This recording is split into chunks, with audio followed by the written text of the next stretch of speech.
Hello, hello, hello. Are you back with me? I don't know what is going on with StreamYard. I had to reset a whole other show. All of the same links are in my description box. Please come back in, have a seat. 1 second. And let's get started.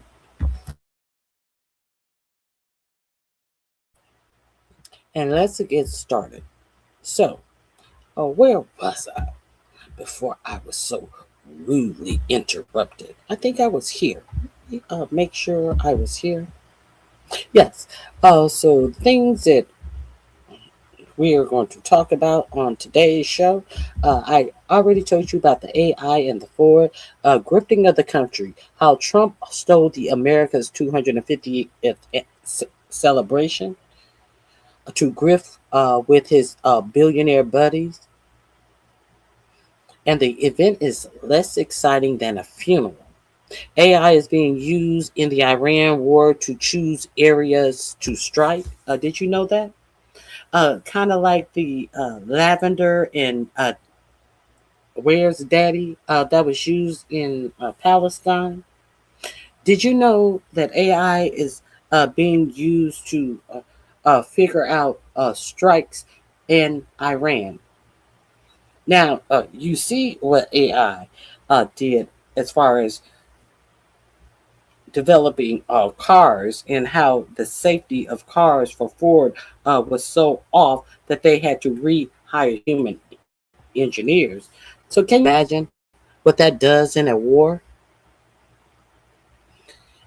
Okay, what else am I going to talk about here? They are going to use AI to strike, to make military strikes. But they've already proven that they can't do the jobs that they are taking from the American people. So they are going to be able to do military strikes better than Americans. We know how that worked out. Have we finished that investigation about the Manab strike on that school that killed 168 school age girls, 12 and younger? Do you wonder why they don't want to talk about that Manab strike? Who did that strike? Was that a one of these autonomous strikes that the the what is his name? Uh, one of the what is this guy's name? Mark Andreessen did not want his AI to be a part of uh, autonomous strikes and mass surveillance. Do you haven't you wondered why they won't say a word about that strike? The last time somebody asked Donald Trump about that, why you can't believe you bringing that? Why you bringing that up at this time? So we're going to talk about that. Now, protect the kids. The Democrats. See, this is why you need to also be careful of these Democrats. This is exactly why I it would behoove of you to understand that a lot of these Democrats are lockstep with this shit that they have going on in Project 2025. And speaking of mass surveillance, the Democrats voted alongside with Republicans under this uh, Kids Act that will make it easier for you to be spied on in any and everything that you do on your computers, on the internet, on your phones. The Kids Act. Uh, they have passed this Kids Act under the guise of they're just trying to keep the children safe. So they're no, they don't want you to parent your children. Well, some of you can't. Some of you refuse to. Some of you are up on the internet all day, so there is no way for you to be a parent to your children. And some of you need someone to parent you when you're on the internet because you're so uh disgusting and gutter that some of you need to be parented yourselves on the internet. But that's not my point. You can't parent your child. Your child is going to have to present an ID. So they want to lock your child in early, before your child is of age. Where your child going to get these IDs from? I didn't even know children had IDs. But your child is going to have to prove their age to the internet with a photo and actual identification. So this is to keep your child safe, to have your child photo and all of your child's ID on the internet. The Democrats voted for this as well. So they put this under rules of keeping the children safe. They don't want anything bad to happen to your child when your child is on the internet. No, they don't want to get sued for allowing your child to access certain things on the internet. So if that's the problem, don't make it accessible on the internet.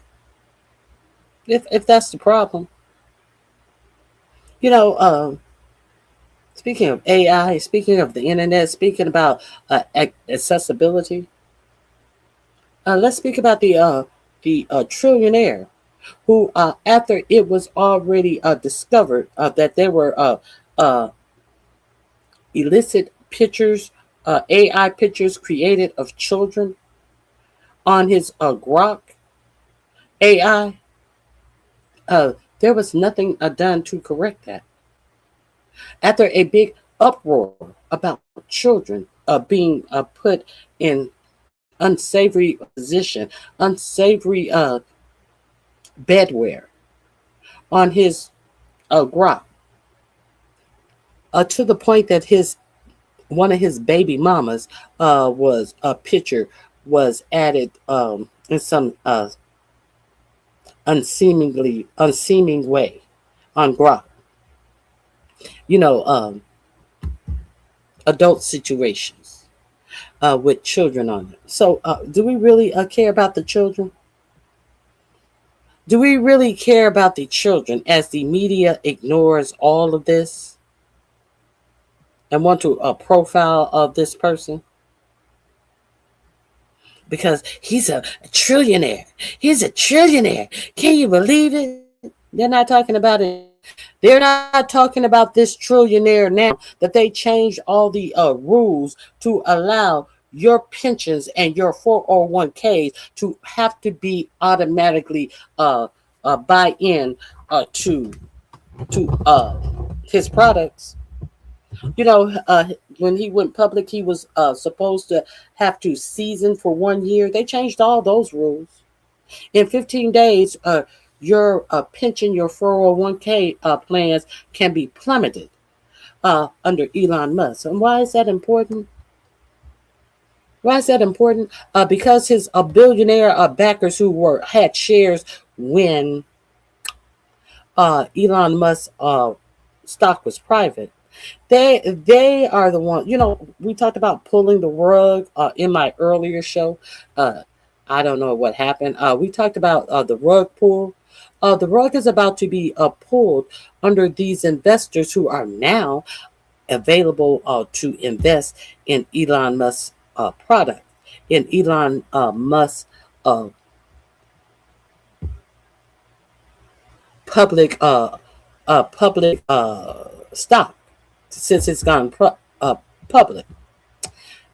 But what you may not know, one of the biggest handlers of stock futures, if you haven't been over on my channel, is BlackRock.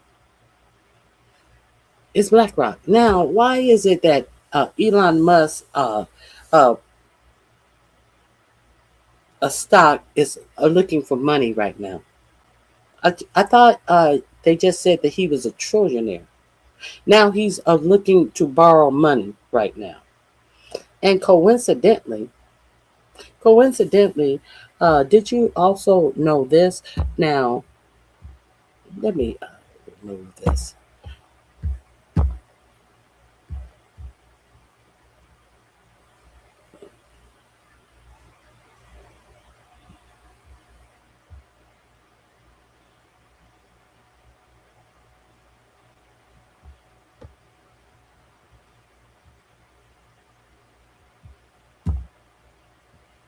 Thank you for coming back. Please hit the like button. Uh, Something happened to my first live. The internet totally shut down. I apologize for that.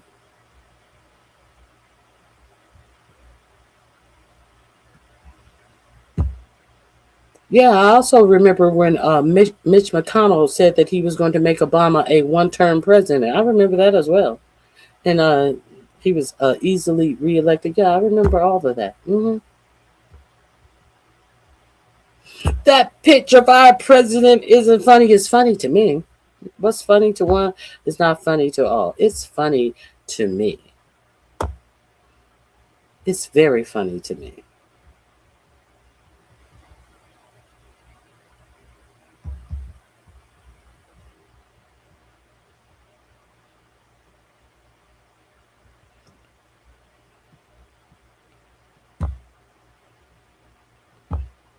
How you doing? How you doing? Trump wanted to know, Maga, how you doing? Maga, how you doing? How you living after you found out that the grifter in chief has made over $2 billion in less than 2 years as president? How you doing? How are you doing under this president's policy? Hmm?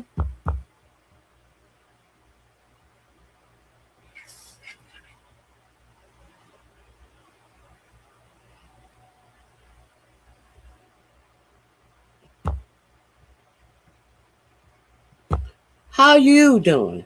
I'm not asking you anything about a Carmelo, sweetheart.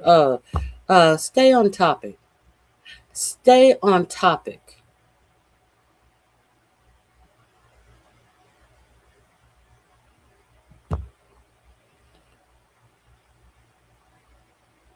You can't make this what up? What are you speaking of? I can't make what up? How are you doing under Trump's policy? Was the question. Oh, you want to talk about Carmelo? You, how are you doing under Trump's policies?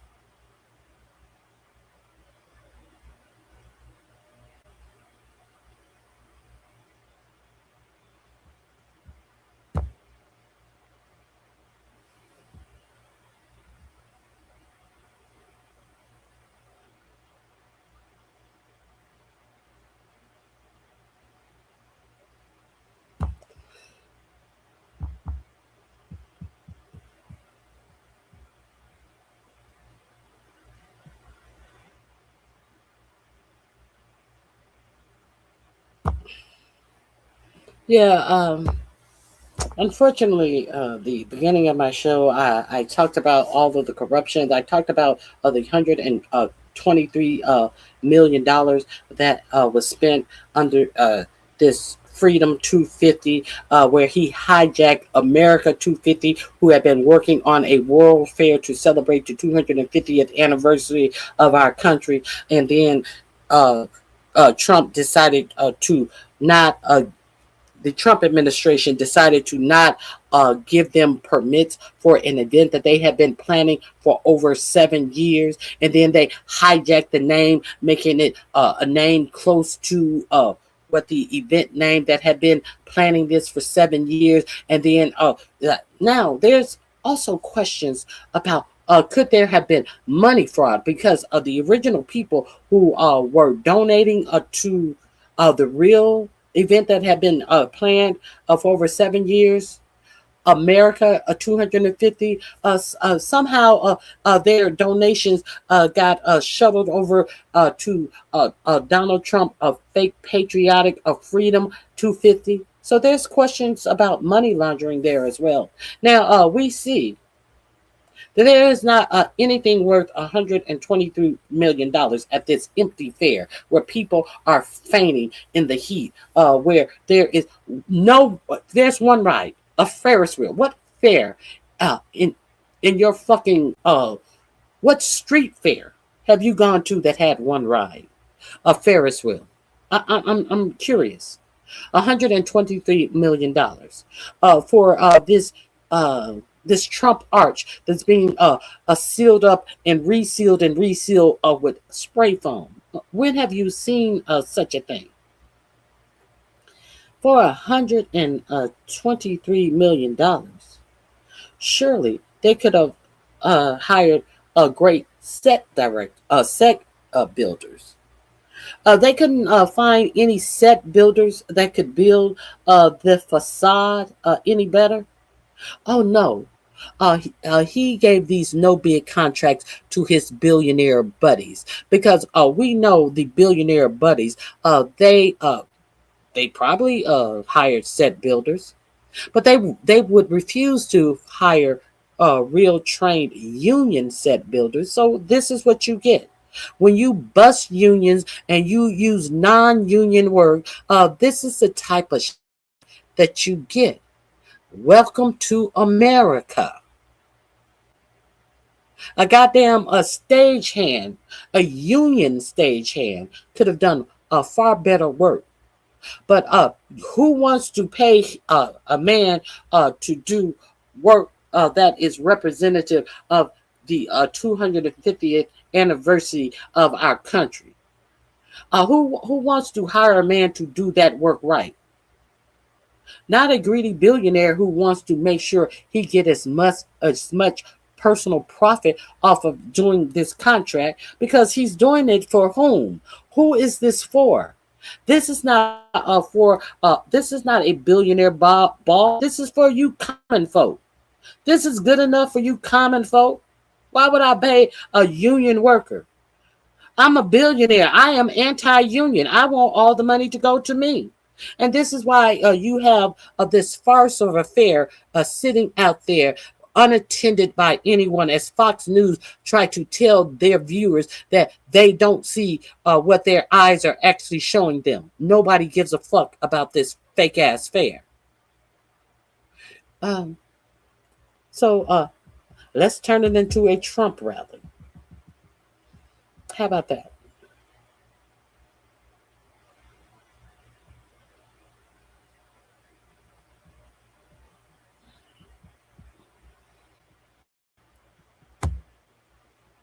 And you are one of the 14, but you were one of the 14. Keep watching in the clouds, you punk ass bitch.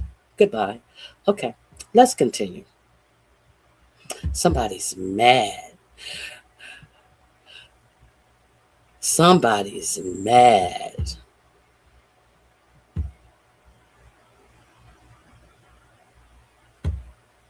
Somebody's mad, and you have the freedom to listen to it, but you cannot tell me where did I lie. Randy Marshall, where did I lie? You're mad, but what did I say that is untrue? You're mad, but where did I lie? Let's continue. Anyway, so all of this money went into this mess. Now, there may be a opportunity for more investigations on this. Now, your president came out and said, "Yeah, I made money, but I made money all the time." But you went bankrupt 6 times as well. Your president was worth over $600 million when he took office this second time. Now, it has been reported that he has made over $2 billion in less than 1 year in all of these companies, these crypto companies that he regulates, that he wants little regulation on. Who was it? Saudi or Qatar went in and bought $2 billion of crypto coin. You know, that entity that he doesn't want to regulate, as he had his crypto dinner with all of these crypto millionaires donating to this crypto his crypto coin, and mysteriously now all of a sudden he has made 1.2 or $3 billion in crypto. But how has your life changed? How has your life improved under this president? Now he wants you to believe that he already had money. He had 600 and some $1 million. God knows how he got that. Now, let's understand that this disclosure that just came out that is being raked over. I heard it reported that this disclosure has come out a year late. It couldn't be a full year. Because if it had came out a year late, that means it would have been in June that it was supposed to come out. Maybe it's not a year late. Maybe it's just late. So, regardless, if it's on time or if it's late, do you now see why it's important that the new interim DOJ, his former attorney, wanted to put into a clause into settling this bogus ass lawsuit he had against the IRS that none of Trump's taxes could be audited? Would that cover the taxes up until that day that he made the statement? Would that include the billions of dollars that he made in crypto? None of this could be audited. Would that be the speculation that, in fact, your president may have gained way more than $2 billion?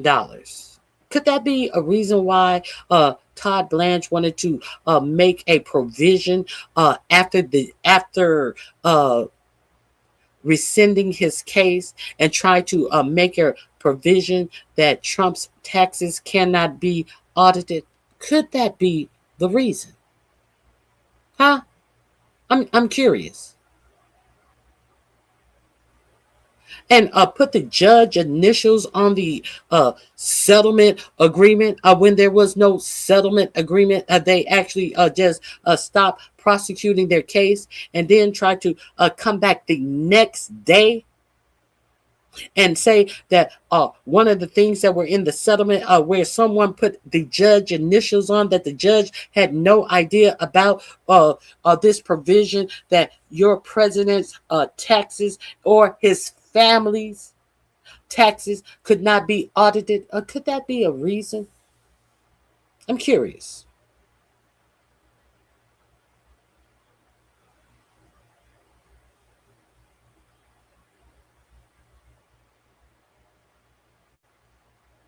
I'm curious.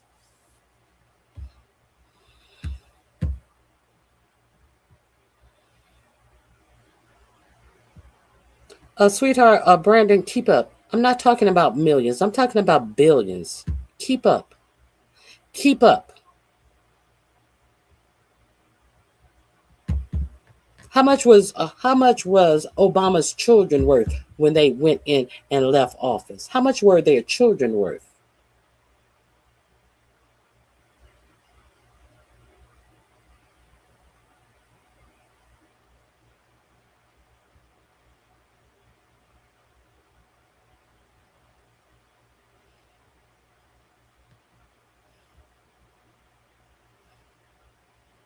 Oh, nothing. Nothing.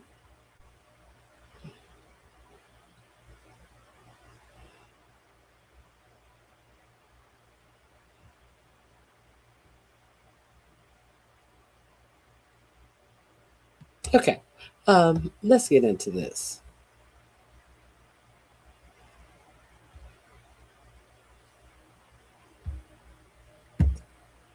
Yeah, sure. Yeah, sure. Yeah, sure. What else did I want to talk about? Let me make sure I am. Mm, the Kids Act. I talked about that. Mm. They want to protect the kids so bad that they are going to require your children to put their face on the internet and identifying information on the World Wide Web because they want to protect the children. They trick daddy. They love the children. But where are those Epstine files if you love children so much? But they haven't released the Epstein files. which is actual a law, but they love the children.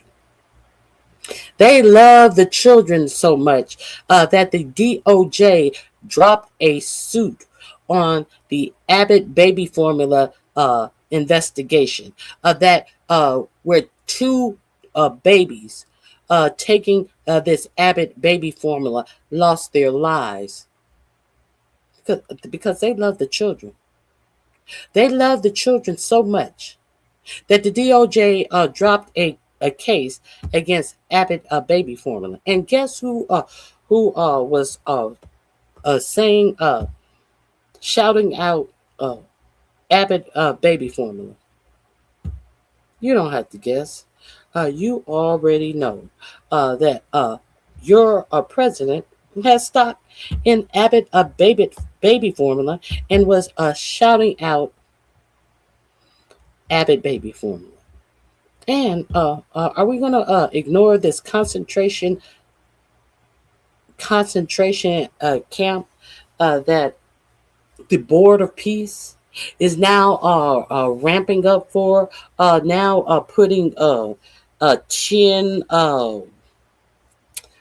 now putting metal trailers on, kind of like half of those FEMA trailers out in the middle of the desert. What are they going to bake them like sardines in the middle of the desert? All of these lined up row by row, contained with barbed wire fence, and they're bringing in the vehicles to bring in the Palestinian people. Talking about a Hamas free zone. There's nothing in there but rows and rows of trailers. Not a tree, not a piece of shade, nothing but metal trailers. Is this a new tiny home village? Is this a new tiny home expedition? No, this is a concentration camp. No water, no anything. We're going to talk about that. We're going to talk about BlackRock is head of a troubled private credit fund is about to exit. The same BlackRock who is over all of your most of anything that is traded in the United States, especially your retirement fund, your pension fund that has a hand in everything. Now, all of a sudden, they are no longer to continue to borrow or to pay off their debt. The same BlackRock who had restricted how much money people could take out of their accounts. That same BlackRock that has a hand in every fucking financial sector in the United States. But nobody's talking about that. No, how come nobody's talking about that? Are you curious why no one is talking about that? Let's what else are we gonna talk about? There's one more thing I want to. I think that's it. Okay, let's get into this.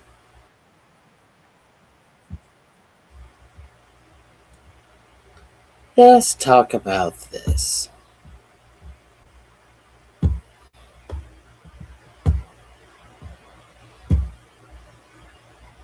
Let's talk about the job market. Um, the job market came out. There was 53,000 jobs created in the United States. And Maria Bartoloma on Fox News said, "Oh, Trump didn't say we're living in the golden age. This feels like the golden 53,000 jobs." And the unemployment rate is 4 point something percent because people have stopped looking for work because there are no jobs available.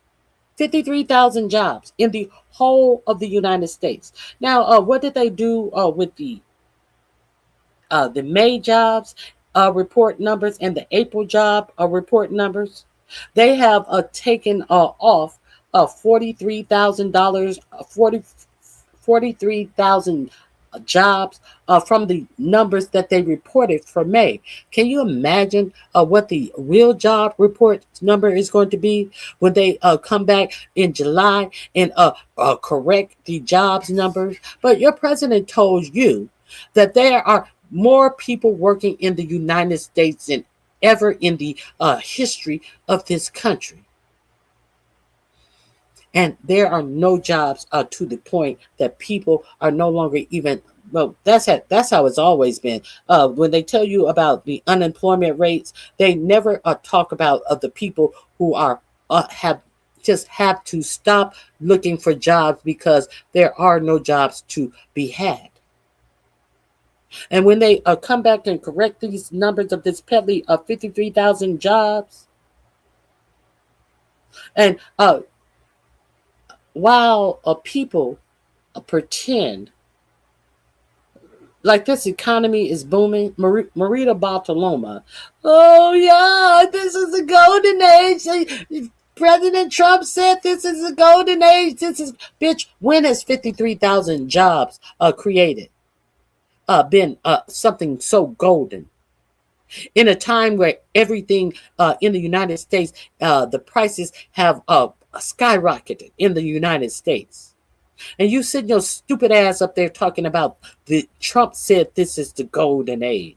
Let's get into this. This will be in my description box under you got a job? Brother, can I borrow a dime? It should be under. Going on this holiday weekend and what people are saying. So let me show you guys. This is the headline: extreme heat wave threatens U.S. power grids and July 4th travel. Basically, it's really, really hot out there. And if you stay indoors, turn on the AC, electricity prices are high. So I think you guys already know. So if you're real hot, as a heat wave goes up through the Midwest and the East Coast, the East Coast, where they have all of these AI data centers that are already increasing your electric bill 40%. Now all of these AI data centers with the increase of having to run your air conditioner more. Now the fear that the power grids are going to go out. Who's going to suffer? You think that they are going to let these data centers suffer? No, Elon Musk never even bothered to get power for his data center. He just bought a big turbine engines to run his data center and emit all the poisonous gases and fumes into a black neighborhood. Who you think gonna suffer? Who you think gonna suffer? Let's continue. Know this, and if you try to go visit your family, also prices are high all across the board, and this is what regular people are dealing with. We talked about in the last video, this would be the most expensive July 4th ever, and that was just the food. And then happy birthday, America! Happy birthday, America! Thank the Trump voter. Entertainment things, let alone now we're talking about the electricity costs and travel costs and the heat. While this is sort of basically costs are going up, we're finding out the job market is awful, maybe the worst in 50 years. Job seekers giving up, labor force participation rate falls to lowest in 50 years. And we talked about this, it's not a good sign. And I was curious, and I'm always curious on this stuff, like who the heck still follows Trump? What are they saying? You got to hear the stuff for yourself. What I imagine, I'd be watching videos like that. Candidates running for the modern day Democrat Party. This is not your granddaddy's Democrat Party. This is not the Democrat Party of JFK. This is a full-blown communist revolution that is taking over Capitol Hill right here in Washington, D.C., just a few steps away from where we are sitting right now. The inmates are running the asylum. These are crazy. Yes, the inmates are running the asylum right now. They're mad because you have the right to choose your representation. And they are mad because the affordability message is ringing strong and true throughout the United States. But they want to scare you about the religious practices of the people who are speaking to the needs of you. So this bitch is talking about an asylum. The inmates are running the asylum. This crazy bitch who has polka dot lips because the people she hates, she wants to emulate so much that she has needle marks, more needle marks around her lips than RFK Jr. has in his body to emulate something she hates. But I digress. Crazy people who are advocating against what I call the 3 Ps: prison, police, and private property. They don't want any of those things, and those are the ideals that founded this great country 250 years. Prisons, police, and private property. This is what she thinks that formed the United States. I thought the United States was born on freedom. And she's talking about a prison, police, and private property. They want to criminalize you in everything you do. So a prison will be financed by their billionaires who are profiting from these private prisons, not private property. They're profiting from these private prisons. Let's keep it a buck. Prison, police, and private property. Private property. What the fuck is she talking about? Private property. So let's keep it real, 100% real. When you go out and protest your government, you are paying for these public streets. Your tax dollar is paying for these public facilities. But now she is trying to pretend as if, oh my God, these people are on private property. We must do something about this. No, this is the people's property. This is why we have a constitution. So you cannot get a brain dead bitch like this who married somebody 50 years older than her and having Benjamin Button babies sit out here and tell you that this country was founded on prison, police, private property. This is why. But let's continue. Ago, but as President Trump says, communism is easy to sell. You just promise people free stuff. Until a few years, you're living in squalor with no free home, no free food. You're just sitting there with a whole bunch of... Until you're living in squalor. Well, what are people living in now? Have you gone across this country? Have you gone across the major highways to take you across through state after state? Have you seen the squalor that these people in these red states live in? All these junkyards, these trailers, these mobile homes that are falling apart. You haven't seen the squalor that these people in these red states live in? But you know what? This person who wants to tell you about Zoran Mandami being a communist. You know what Zoran Mandami has done for the people in New York City? He's frozen the rent. He did what he said. He followed through on what he said he was going to do. She wants to talk about when you live in squalor, then you're going to see, you know what Zoran Mandani have also done? He has gone through the subways and power wash all the squalor of the New York City subway. When have you ever heard of that ever being done? When have you ever heard of that ever being done? Huh?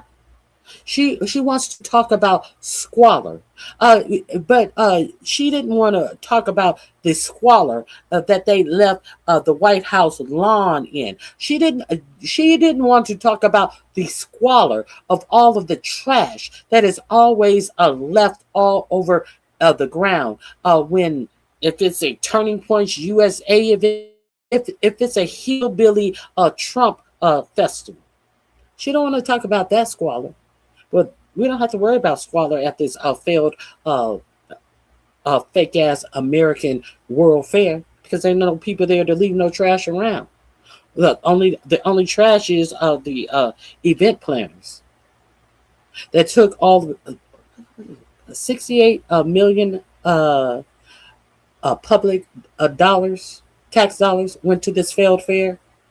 And we're going to get to how they have been diverting the funds. Could be a possible wire fraud. We are not talking about the money laundering. I thought this country was built on freedom. Communists looking around and saying, what the heck happened? Okay, so I know for me, this is like watching the comedy channel because these people are just so ridiculously whacked out. And you can also see that it's completely scripted, right? She has certain things she needs to say. I have to promote prisons, police, and private property, right? And this is their messaging. I'm just showing you their words. And the reason why I wanted you to see this is because think of it this way. If you're the wealthy landowner on the plantation, and that's the world that they want to go back to, you're worried about the workers, the slaves, basically uprising. So you make sure that you got your police, your prisons, right? And you keep your private property. Exactly. So this is literally what they are advocating for, going back to plantation day. This is what the country was founded on. And hey, Melissa. Like, these people are insane. And if you want to, create a system that is more fair, and you want to create a system, hey, let's care about regular people, let's care about jobs. They're just like, oh, you're just a bunch of commies. That's their argument. It's so whacked out. And I want to show you guys this stuff because look where we are right now in history, okay? This just came out. We've been talking this the last couple of days.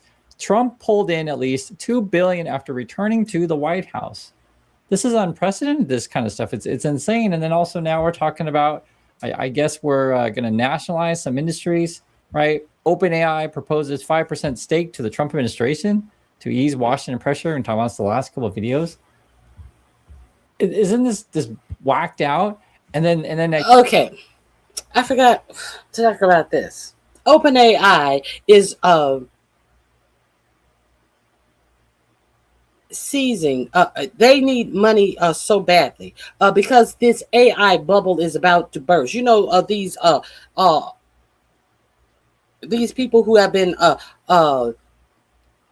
circle jerking the stock market on, we're going to invest so much with Nvidia, we're going to invest so much with Meta, we're going to invest so much with OpenAI, Chat GPT, a circle jerk. And now they are looking for ways to get capital. So Sam Altman has gone to your president and has offered this administration a 5% stake in chat in their AI. Not the United States. No, he's offered 5% stake to this administration if they will ease the pressure that they are having in Washington.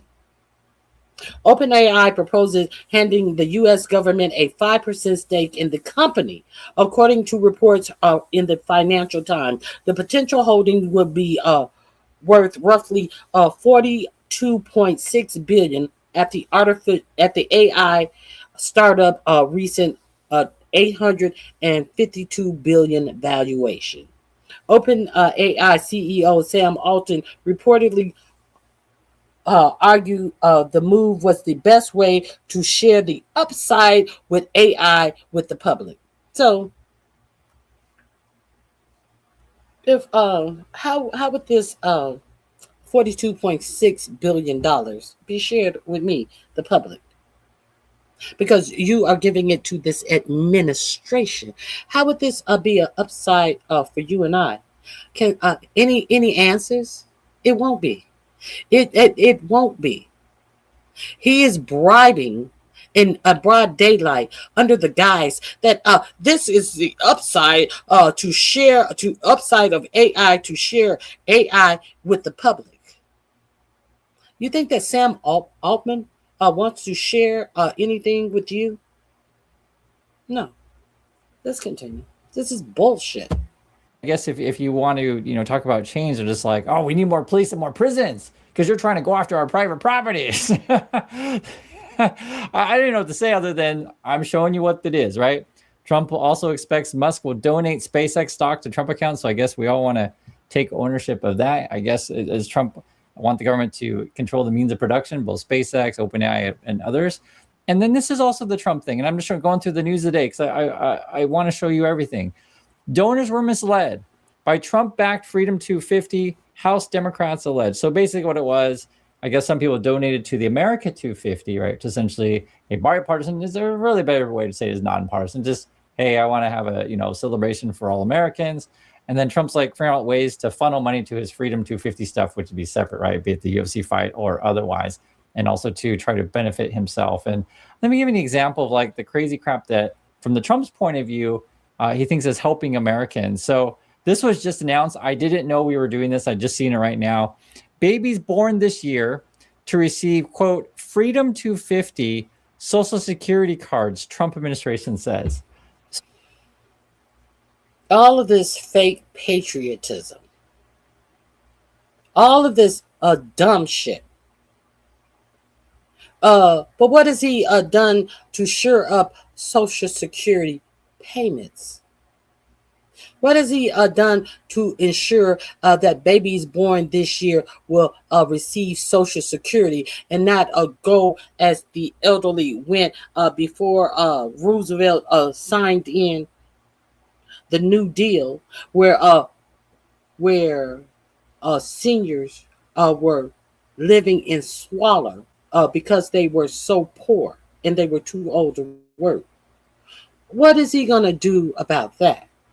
As they tell you that Social Security will be insolvent by 2034, 2032, 2030.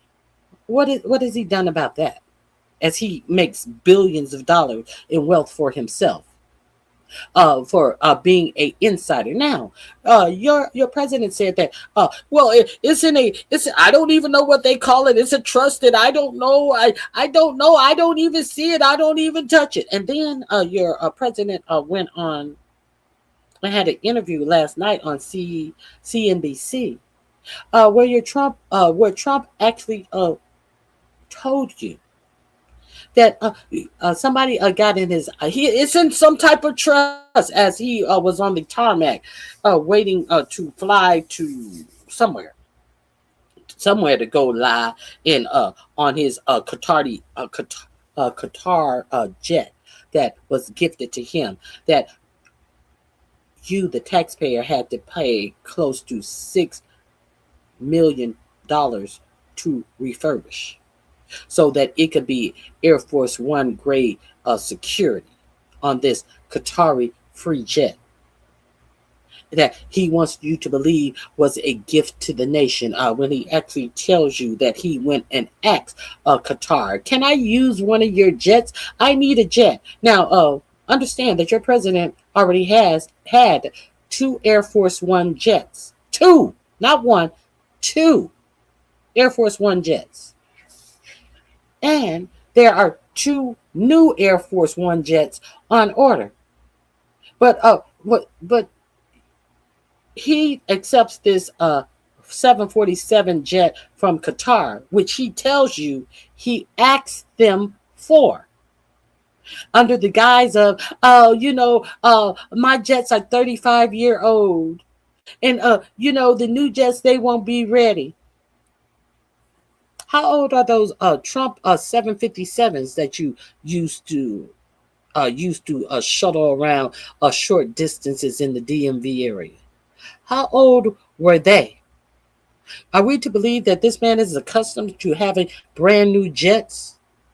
That's what you're accustomed to. Buying used jets and slapping your name on them. This isn't a jet for you. This is a jet for the presidency. So, but all of a sudden, you need a better jet. Did you have a better jet when you were running that failed ass airline? No, you didn't. You had trash ass, old ass planes. Okay, I digress. So, where was I? So he goes on CNBC last night when he was waiting to when he was on the tarmac talking about his jet, and they asked him about what about all of these billions that you made. It's in a he didn't say a blind trust. It's in something I can't see. I have nothing to do with it, and I don't know anything about it. As Eric and Don Jr. and Jeffrey Epstein's personal banker's daughter stand in the background of him. Jeffrey Epstein's personal banker daughter, who Don Jr. married, Jeffrey Epstein's personal banker daughter, they're standing in the background. And then when he goes on CNBC last night, he lets it slip that my all of my stuff is in a blind trust. So somebody told him what it was. I forget. He said it's something I can't see. It's some type of account. I can't even see it. I don't know anything about it. I don't have anything to do with it. Then he came on CSNBC and said, well, Eric, he is the one who handles that stuff. The Eric that's standing right behind you.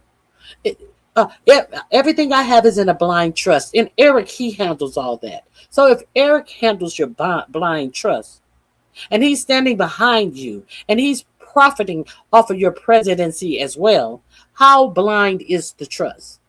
So you mean to tell me that Eric Trump, who has been in none of the businesses that he is in today, all of a sudden is so successful in all of these businesses that come before you that you regulate? Okay. I think I left when I was talking about the ABBOTT baby formula. Okay. We're going to get to the ABBOTT baby formula that the DOJ stopped the investigation on as they vote on this law that it's going to demand that your children show pictures and identification to get on the internet. And the Democrats are complicit in this bullshit as well. This is why you really need to pay attention who you are voting for. The Kids Act that's going to make it easier for you to be mass surveilled. They put it under the guise of protecting children. The same week that the DOJ has dropped an investigation into the ABBOTT baby formula company, that they figured that they actually had a great case because 2 children lost their lives drinking this contaminated baby formula. But under the issuance of Todd Blanche, suddenly that case was dropped. And strangely enough, your president was out here, like he always do, pumping out up the name of a stock. I forget the name of the one he was pumping up yesterday. All of these stocks that he has recently purchased himself. Are we going to talk about all of the stocks, all of the stock trading that this man has done? And 98% of the time, no, that's the poly market shit. The poly market, are we going to talk about the unregulated poly market that people have made millions on?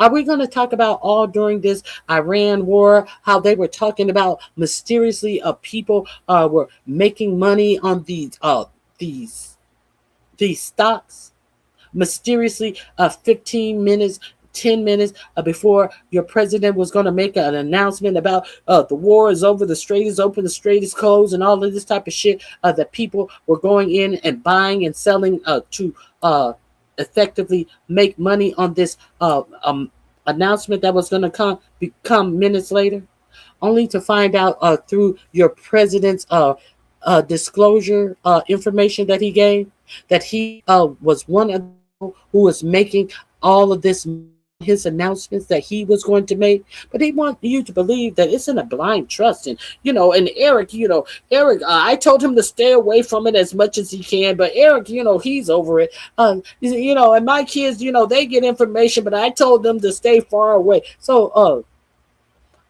your children You telling us it's in a blind trust, but you say that Eric is in charge of the blind trust. So how is the trust a blind trust if Eric is in charge of the blind trust? You couldn't even figure out the words blind trust yesterday when you were in front of the plane line. But now all of a sudden they got him together to tell a lie. But he couldn't even be successful in the lie. But let me we'll get into that in a minute. So not only, I guess, if you want to get a passport now, you can get the Trump passport with Trump's face on it. Now, thank God it's not going to be Trump's face on your Social Security card. I know for reals, because it's like, in this day and age, as dumb as it sounds, hey, if you told him, Trump, do you want your name and face on Social Security? I'm sure he would. Something to keep our eye on, of course, wages. What's been happening with wage growth for everyday Americans? Ticking up slightly to 3.5% on an annual basis. But when you compare that to the red line there, inflation, which is now topping 4%, it doesn't feel as good. An increase in wages, of course, is good, but when inflation is outpacing wage growth by that much, it feels uncomfortable. It erases the gains. You're going in the wrong direction. Yeah, it feels uncomfortable. You can see it right there in the numbers. Basically, costs are outpacing your income, right? Sure, you might have gotten a raise this year, but it doesn't nearly cover how much inflation is. And again, we're looking at the most expensive 4th of July in history. Kids because they're in their 20s and they've never had real jobs and they're complaining things are expensive. Yes, things are expensive when you don't have a real job. Right. Do you think that's getting traction, complaining? Unfortunately, I do, because this generation, my generation, I hate to say it, Gen Z and those younger than me have been raised with just silver spoons in their mouths, just getting everything handed to them. That's not the... They've been Gen Z. MAGA voter, you've been used to getting everything. You've grown up with silver spoons in your mouth. No, bitch, you grew up with a silver spoon in your mouth. You had a failed congressional run, and when you were supposed to pay back the money that wasn't spent on your campaign, I think you still owe money on that campaign that you were supposed to run because you lost. As you are sitting up here married to a multi-millionaire, and you want to talk about regular people were born with silver spoons in their mouths. Maybe that's why you're his spokesperson, because when you were supposed to return all the donated money campaign, you wouldn't do that. But you want to talk about people who were born with silver spoons in their mouths. Do you really? Is that what you really want to do? So you guys are not used to having real jobs. Well, I remember there was a time when most teenagers had jobs. I remember that is what most teenagers wanted to do. They wanted to make sure that they had a job so they could have the little money to go out and buy them some school clothes or whatever, go places, do things and stuff. They have their own money. If their parents didn't have the silver spoon to put in their mouths, these teenagers went out and got jobs at fast food restaurants or grocery stores or things like that. But what happened in America? What happened in America? You guys burst all these unions. You guys did not prosecute these corporations that hired these undocumented immigrants. And then all of these fast food restaurants, all of a sudden, they start getting employers who were adults, who were in their early 20s. Then it went to their mid 20s. Then it went to their late 20s, 30s, 40s, and 50s. Were working in places that were routinely teen jobs. But you want to act like they're not used to working. And she doesn't understand why people in their 20s don't have any type of work experience. Any type of work experience. No, nothing about being responsible workers. Some of these people who are working in these Dollar Trees, these Dollar Generals, Walmart, Target, all of these places have no understanding of what it means to be employed. These motherfuckers are subject to just not show up, not call in, not show up, and think that they should go to work and have a job the next day because they have no clue of what it means to work in the United States of America. Is it their fault or is it the government's fault? Or is it the fault of the millionaires who don't want to hire and pay living wages? So therefore, they will hire these undocumented workers and then complain about what Americans don't understand in their youth about having a job because they had no jobs to have. Are we playing this game, Caroline? Anyway. Values this country was built on. It was built on meritocracy and hard work, pulling up your sleeves, pulling your... No. This country was built on slavery. Pulling up your sleeves. This country was built on meritocracy. You had absolutely no merit. This country was built on slavery. It was built on hard work, but not the hard work of the slave owner. This whole American economy was built on slavery, the free labor of Africans, the blood, sweat, and tears of enslaved Black people. Now, this is the revisionist, the white nationalist revisionist history of the United States of America that she's trying to lay out. Yeah, did you guys hear Stephen Miller and his racist rant about people who were not able to create the wheel shouldn't be in this country? Stephen Miller. Are you trying to say that white people created the wheel? Are you trying to say that everything that is created in society was created? Yes, that's what he was saying. That's exactly what he was saying.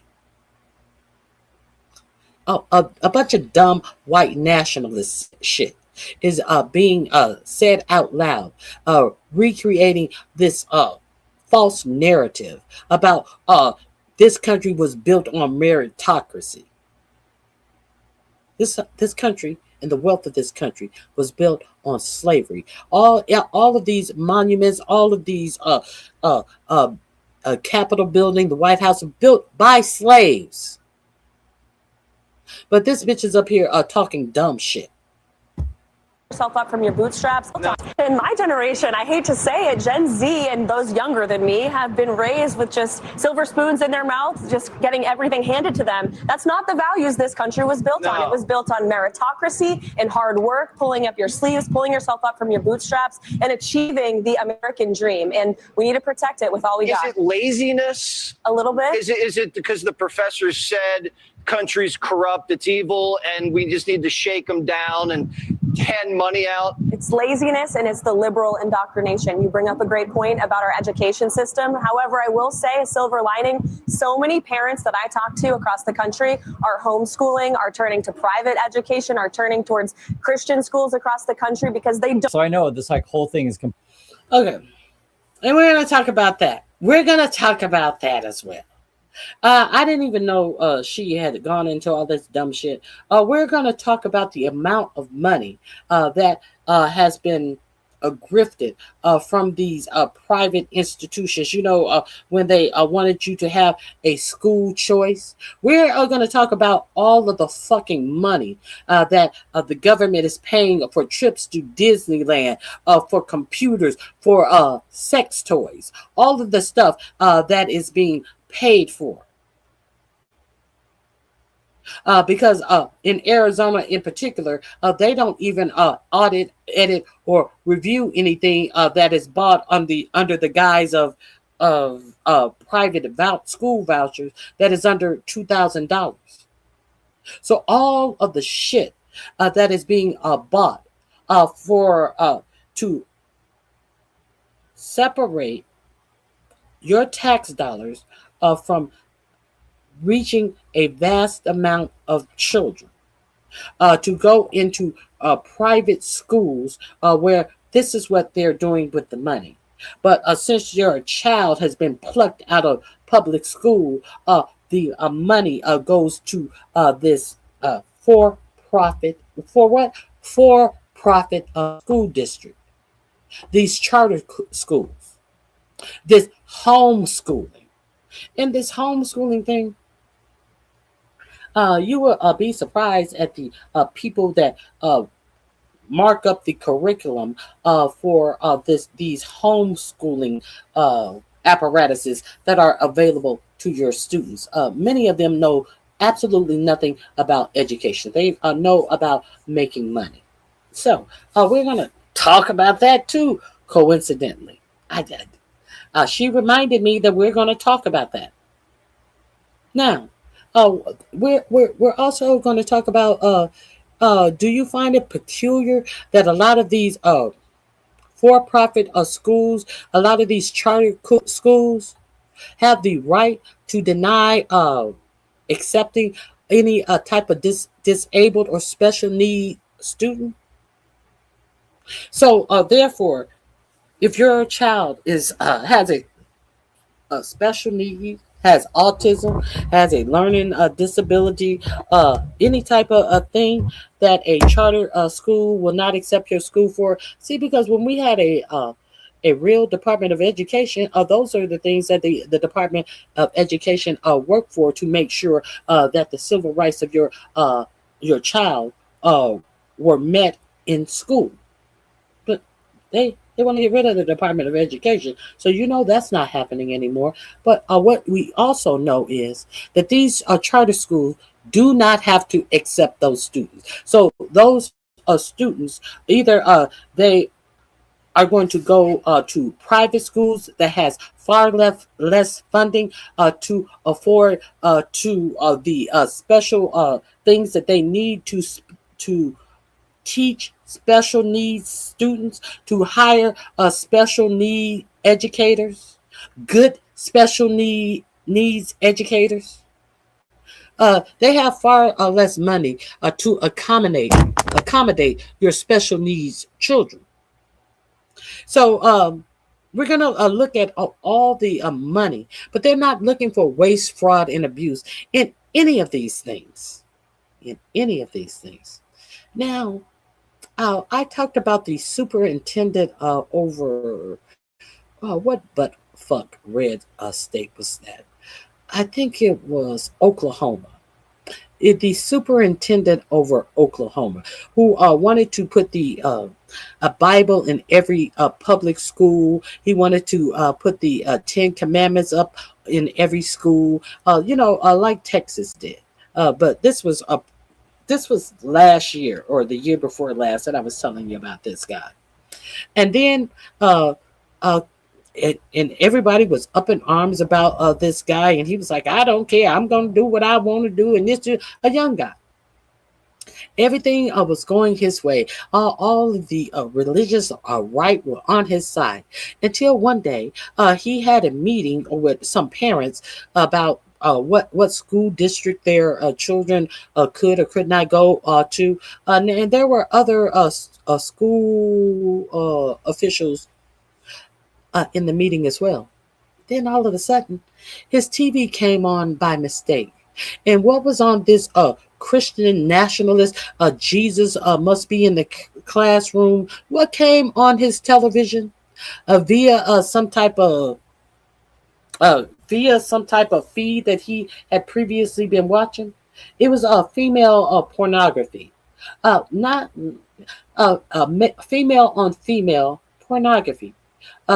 Came up on the screen behind him with no sound, but the people in front of him could see it, and they were appalled. And then it was to the point where one guy said, "What is that on your TV screen?" And he turned around and saw what he had fucked up and showed on his TV screen that he had previously been watching. And then he turned it off and just left the meeting. Didn't say, "I'm sorry, excuse me," nothing. And then tried to blame it on someone else.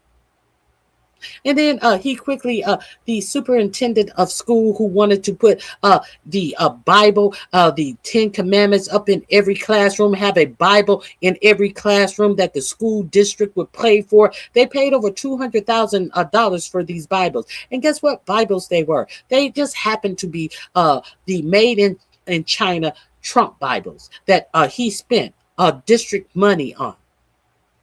Let that sink in. I don't know how I got into all of that, but all of that needs to be said. Completely unhinged, but this is the messaging that they keep telling their people to stay in line, right? If you're poor, if you're struggling, it's because you're lazy, according to these people. And I guess their answer is anti-education, homeschool your kids, right? And read the Bible or go to Christian school. That's their philosophy. This whole thing is whacked out, and then they blame education. And here's the thing, like, I was a professor, so when I hear these people talking, I'm just like, man, this is why we need education.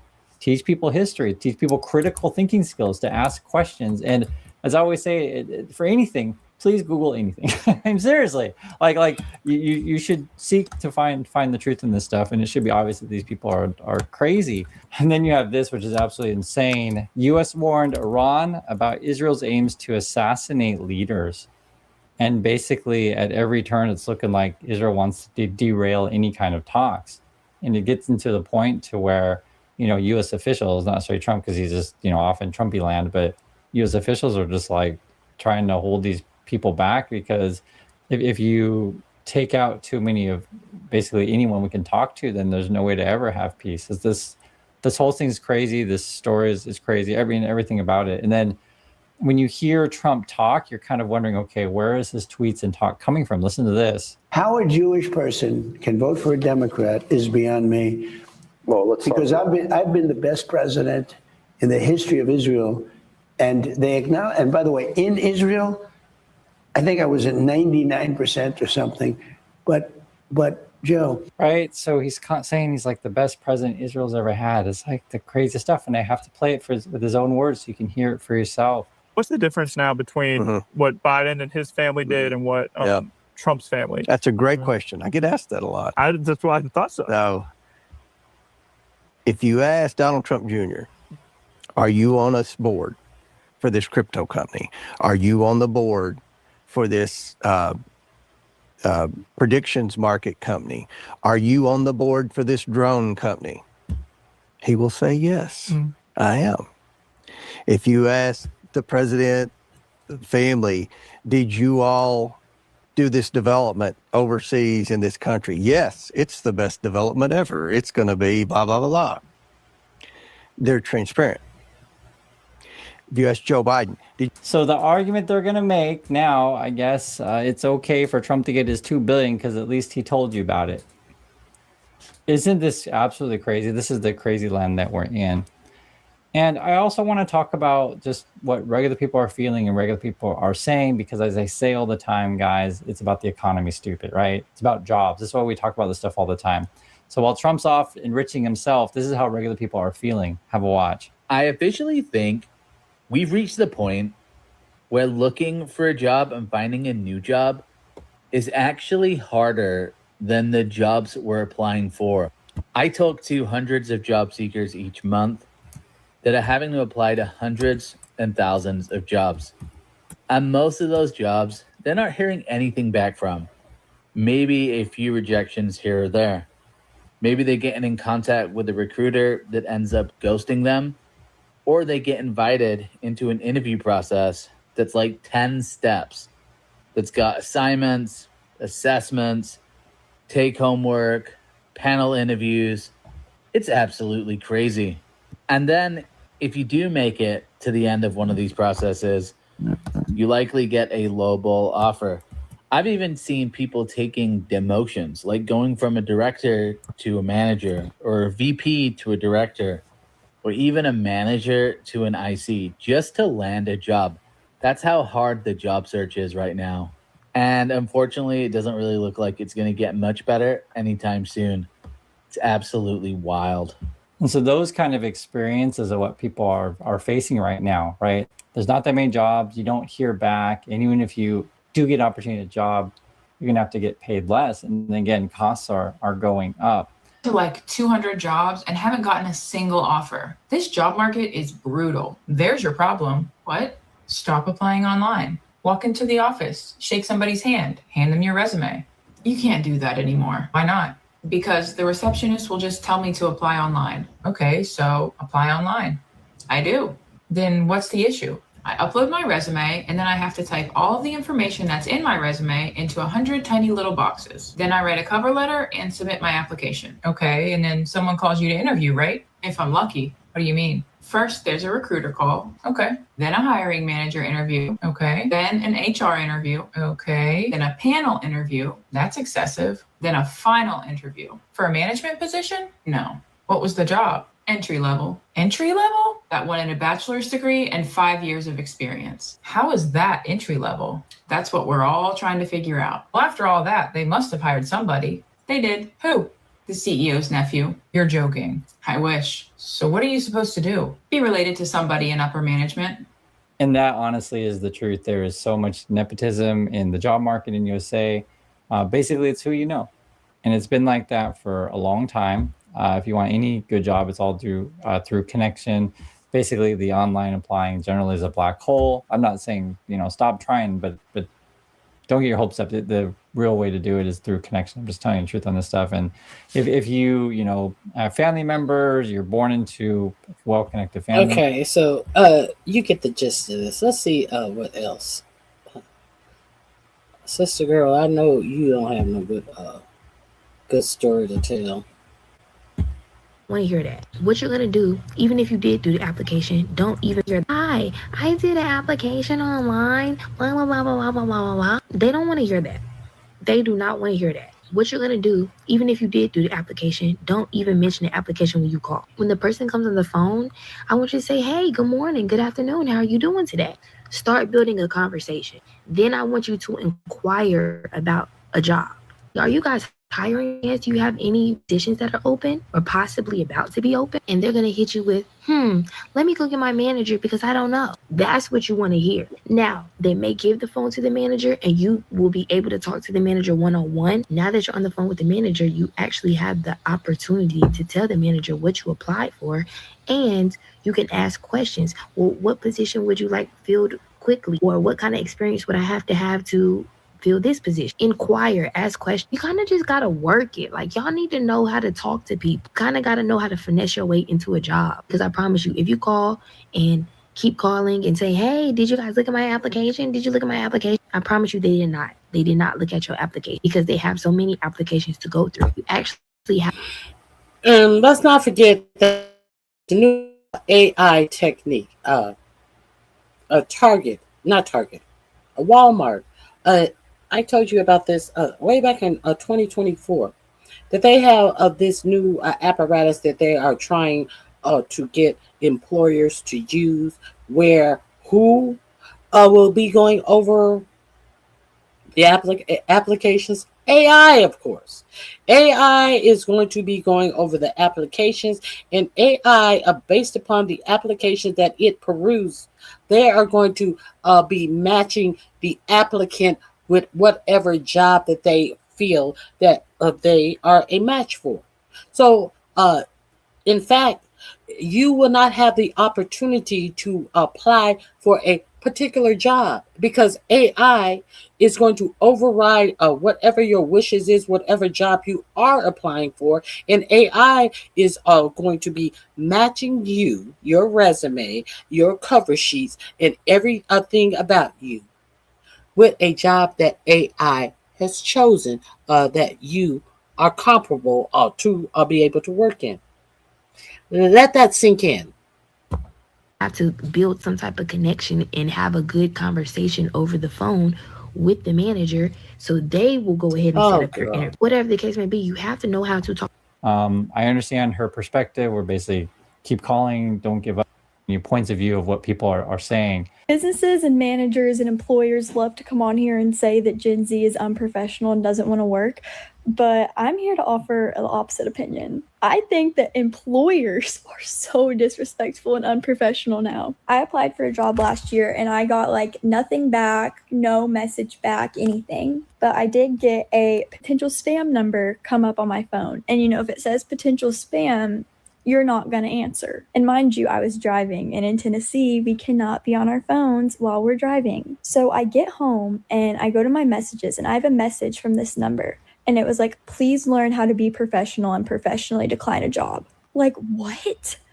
I didn't even know I was getting a call. I didn't even know anything. And then a business posted that they were literally looking for girls in college who are young, like part-time. And they were like, DM us and we'll send you the application. So I DM'd them and they read it. And I've been left on red. Like, that is so unprofessional. If you have filled the spot, you could be like, hey, sorry, thanks for your interest, but we... Okay. Blah, blah, blah, blah, blah. Okay. Let's go to the other things that I wanted to share with you right quick. I didn't want to go that far with him. I hadn't gotten to the end of their stories. Let's talk about the Abbott baby formula. Let's talk about the baby formula. Since Democrats and Republicans want to pretend like they're protecting your children, let's talk about the Abbott baby formula and the DOJ dropping the investigation into the Abbott baby formula. Shall we? Let's talk about it.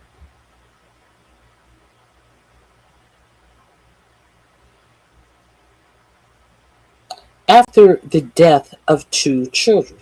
The link will be in the description box under Who Loves You, Baby? Not the Trump administration. Who Loves You, Baby?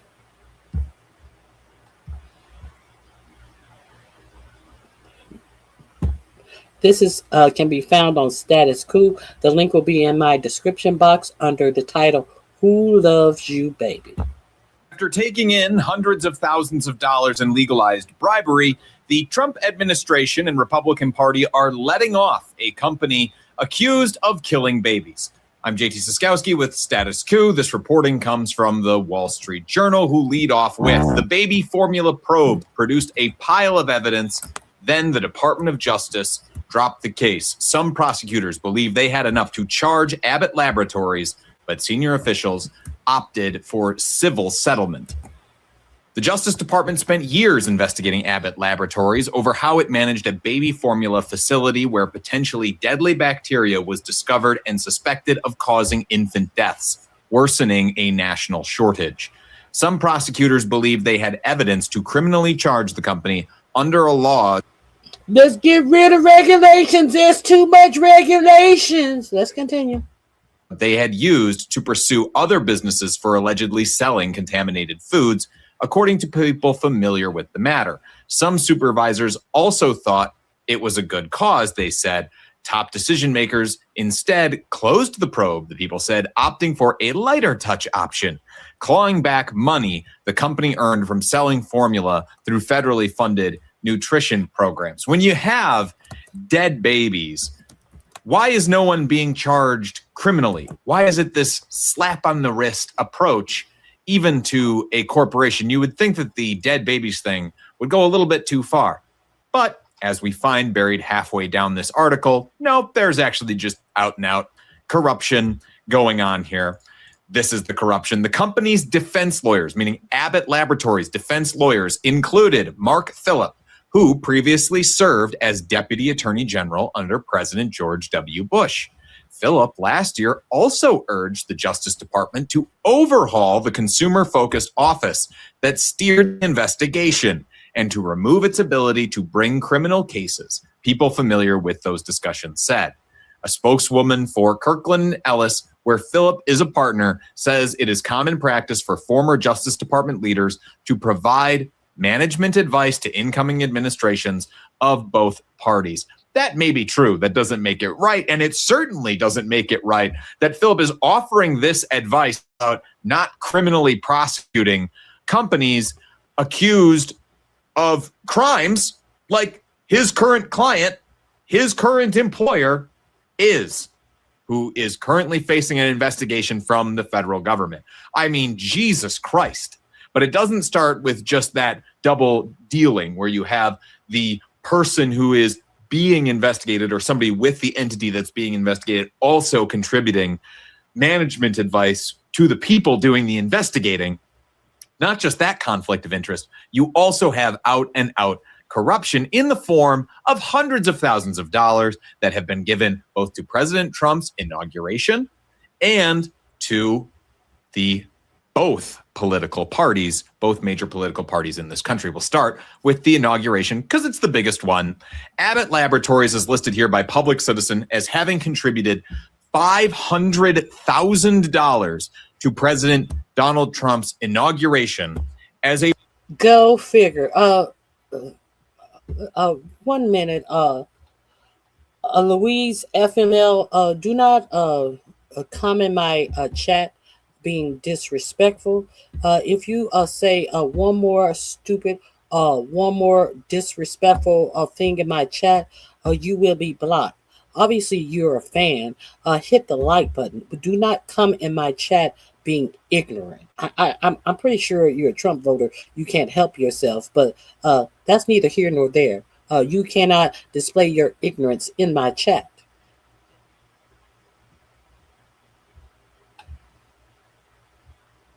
Let's continue. Way to just funnel him a shit ton of money, even though it was actively being investigated by the FTC and the Department of Justice. The Department of Justice was for the tainted baby formula. We're about to get into the backstory on that here in just a second. It's listed here as ongoing, but it is now a closed matter. But there is also the matter of campaign contributions, because Abbott Laboratories here, according to Open Secrets, spent $4.5 million just in 2024 on lobbying, another $4 million the year that, and has given $5.7 million in campaign contributions. And as we will explore, that is to both parties. This column here going down the middle of the screen is the amount that individuals tied to the company have given. This column here, just not the far right one, but yes, the middle one is the one from individuals. And this column here on the far right is funds given by the company itself. And what we have here is $30,000 donations to both of the congressional campaign committees for the Democrats and the Republicans, the Senate committee and the House committee. Both Democrats and Republicans get $30,000 each, $60,000 per party, for a grand total of $120,000 to buy off the bipartisan pro-corporate parties in this country. This was Abbott Laboratories attempting to buy favor with both parties. And of course, there will be the hand-wringing here from some who would try to claim that, oh, well, that's not money given directly to Donald Trump. It's a distinction without a difference. The money still went to President Donald Trump's party, the Republican Party, $60,000, which goes a long way in congressional elections, to try and buy him a majority in Congress. Majorities that he got, by the way, in the 2024 election. So did end up benefiting Trump at the end of the day. Probably ends up having some sway here. So coming back to the Wall Street Journal, they say the Trump administration has more broadly said it disfavors prosecuting companies over laws that civil regulators can enforce. Prosecution should be reserved for cases in which companies or people willingly choose not to comply, thereby causing or risking substantial public harm, the White House wrote in a May 2025 executive order. Yeah, I bet. The executive order brought a big sigh of relief to CEOs across the country, said Bill Marler, a lawyer who represents victims of foodborne illnesses. The use of criminal penalties, quote, did keep CEOs and people in the food business on their toes. And now they don't have to be on their toes. They don't have to be on their toes because they have the Trump administration in their corner, making sure that they do not face any repercussions for issues like this. But what is the this? You've heard me make reference to baby formula, dead babies. Let's get into some of that backstory here. Chronobacter infections had sickened 4 babies who drank Abbott formula produced at the plant, 2 of whom died. But the company said there was no proof the infants became ill because of their baby formula. Okay, you want to claim that it's just a coincidence that all of these babies were drinking your baby formula? Fine. FDA inspectors around that time found a long list of problems with the Abbott plant, including standing water in multiple locations and employees who worked directly with baby formula but didn't adequately wash their hands. Let's pause there for a second. Is standing water a breeding ground for bacteria? I think it could be. And is washing your hands maybe an important step before you're working with something as sensitive as baby formula? I have a baby who drinks formula right now. Half of her bottles are filled with formula at the moment. The idea that somebody is making that formula with unwashed hands in a facility filled with standing water absolutely terrifies me as a parent. Let's continue to explore this. They also found the bacteria, the chronobacteria, in multiple spots inside the plant, and noted that the company had found bacteria repeatedly in prior years. A former FDA official testified to Congress that 5 different strains of the bacteria had been found at the plant, calling the facility out of control. So now, Abbott, you really still, after all of that, I'm sure it is a convenient legal argument for you to say that this is all just a coincidence that these babies got sick at our plants. It couldn't be because we would be criminally liable. No. We take the utmost care, even though the FDA is saying that our plant was a nightmare. Coming back to the article, the Justice Department said in November, as part of a related civil lawsuit, that Abbott knowingly failed to follow manufacturing standards to protect against the risk of contamination. The department and Abbott have reached a settlement to resolve that case, which focuses on the company's participation in federal programs that pay for baby formula for lower income families. The proposed settlement hasn't been formally announced, but was disclosed to a court last month. The terms of the deal weren't revealed. They're not being revealed because it wouldn't be a very good headline for the Trump administration to announce how it is just letting a company that may, I have to be clear here because it was not proven, may have poisoned 4 babies, and 2 of whom died with a bacterial infection, could have, would not be a good headline for the Trump administration, so they don't want that out. I also should probably point out here that this is just what our system is designed to rot in these cases. We are a system. We live in a capitalist system that is designed to try and protect private companies at seemingly every turn. Seemingly every turn, even when they are negligent, which I am not saying that Abbott was. But even when they're negligent, the system seems to protect them. And it's no wonder that an increasing majority of people in this country are dissatisfied with our current economic system, the current economic realities in which we are living. That is why we offer economic justice journalism here at Status Quo. If you believe. Okay, this link is in my description box. Please avail yourself to it. Now we're going to. Now I'm going to tell you another reason why this is important to know. Let's get into this little bit of information, shall we?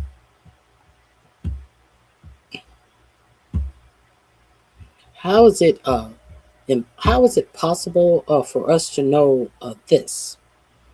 This is also going to be in my description box under the title "Who Loves You, Baby?" Avail yourself to all of the links that I share. Go to my description box. What do we have here? President Donald Trump signs a presidential memo in the Oval Office of the White House in Washington, D.C. on June 29th. Trump loaded up on Abbott Laboratory stocks before his DOJ dropped the criminal probe. Did you know that? Were you aware that your president loaded up on this the stock in this laboratory? Abbott, which donated $500,000 to the president's inaugural fund, faced an investigation stemming from alleged deadly contamination at one of its baby formula plants in Michigan. Did you know this? Huh? Did you know this?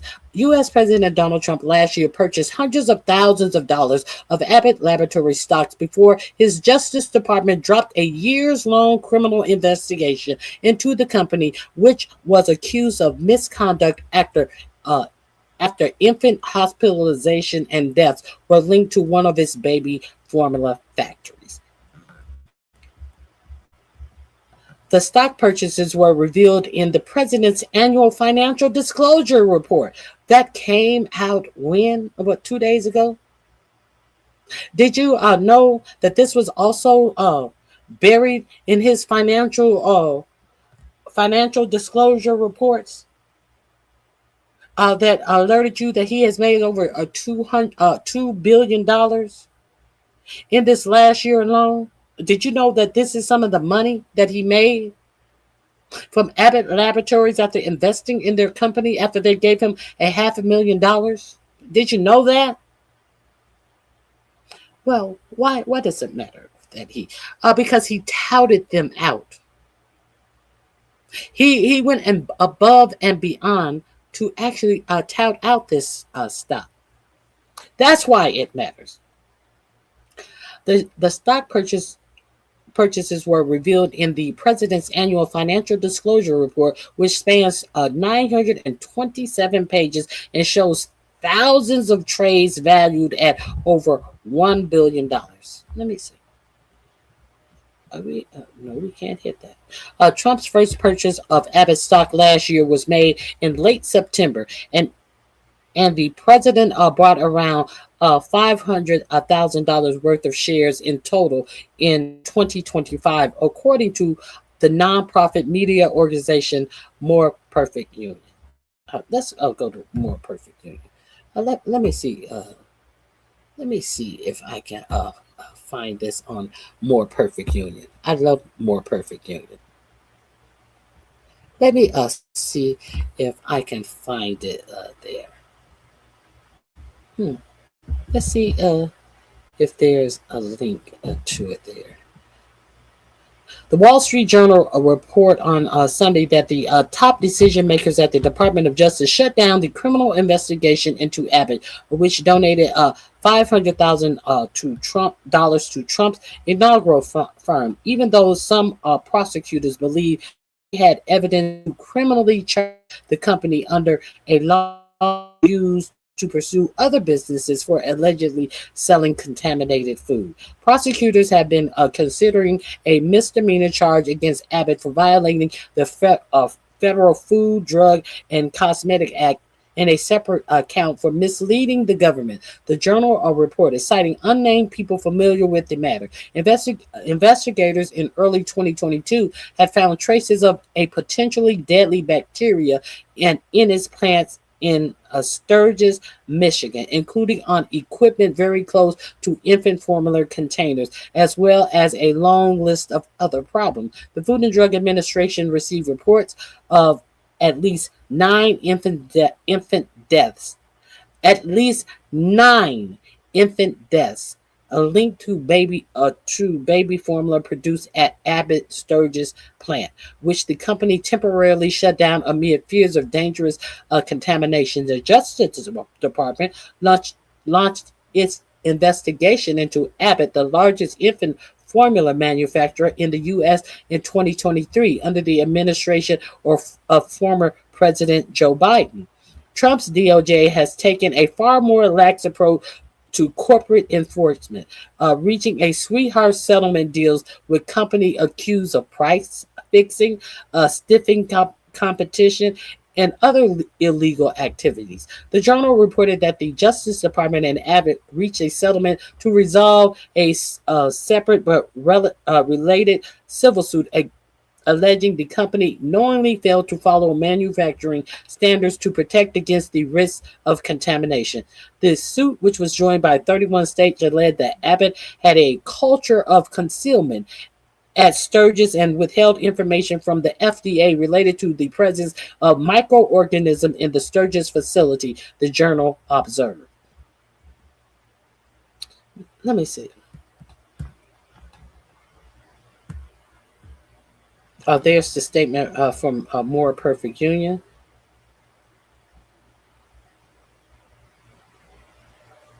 Shocking. Trump's latest financial disclosure revealed that he invested upwards of $500,000 in Abbott's 2 months before his DOJ dropped the case.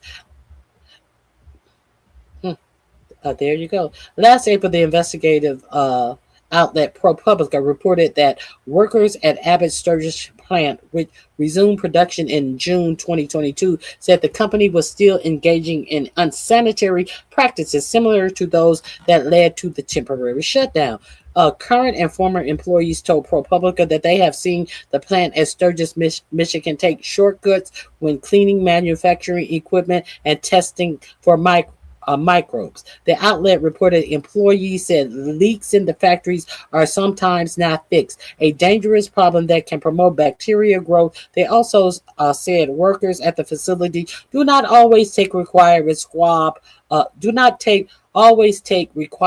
swabs to check for pathogens while performing maintenance during production. Supervisors have urged workers to increase production and to have retaliated against workers who complained about problems, the employee said. Abbott, whose stocks is down significantly year to date, but up over the past month, called the ProPublica story misleading and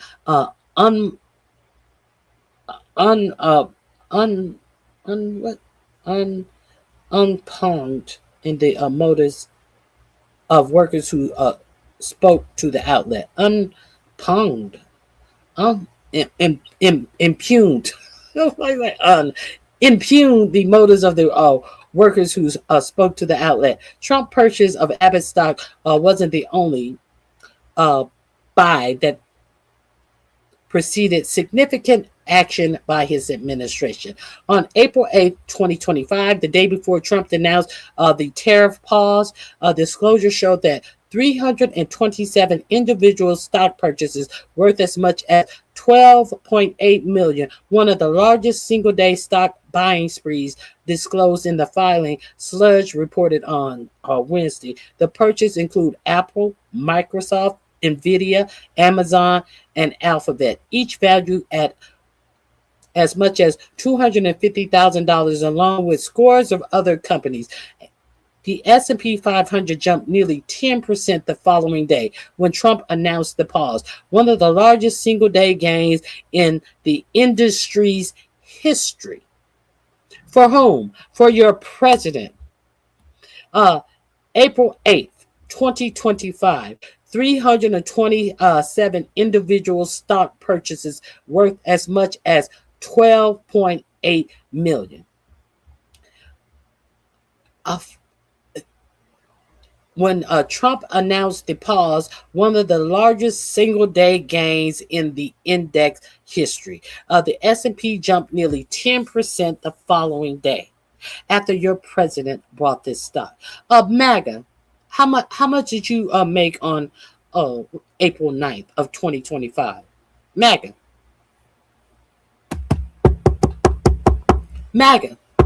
how much you make? How much did you make? If you want to read the rest of the story, welcome. You're welcome to go to my description box. It is under "Who Loves You, Baby." Hey, Big Brenda, it is so good to see you, girl. You burning up wherever you are, girl. It is hot all across most of America. But it was something strange going on. I think it was Iowa or Montana, one of those states over there. They were actually having some snow that was sticking on the ground. Snow, while a lot of the nation is under heat advisories, and they were having flooding hailstorms, and the streets was looking like a swirling big slushy because it's all this slush and snow and hail, and it was flowing down streets and stuff. Looked like a big slushy. That's what they call the effects of, the thing that Florida doesn't allow to be written in public official documents, global warming, the stuff that they want to pretend like that is not happening in the United States. But let's go on to the things that I also wanted to talk about today. Let's talk about Israel. Y'all want to talk about Israel real quick? Now, come to find out. Now, there have been many questions about Israel and why, after Hamas struck them on October 7th, that there were no helicopters, there were no IDF that responded to the scene for hours. And they were wondering, is this a planned operation to get this genocide set off? And come to find out that when they were discussing January, maybe it's this October 7th attack, it was advised that, hey, maybe we should use the Hannibal Directive. You know what the Hannibal Directive is? The Hannibal Directive is that instead of trying to save our hostages, why don't we just blow up the cars, even if they have our own Israeli civilians?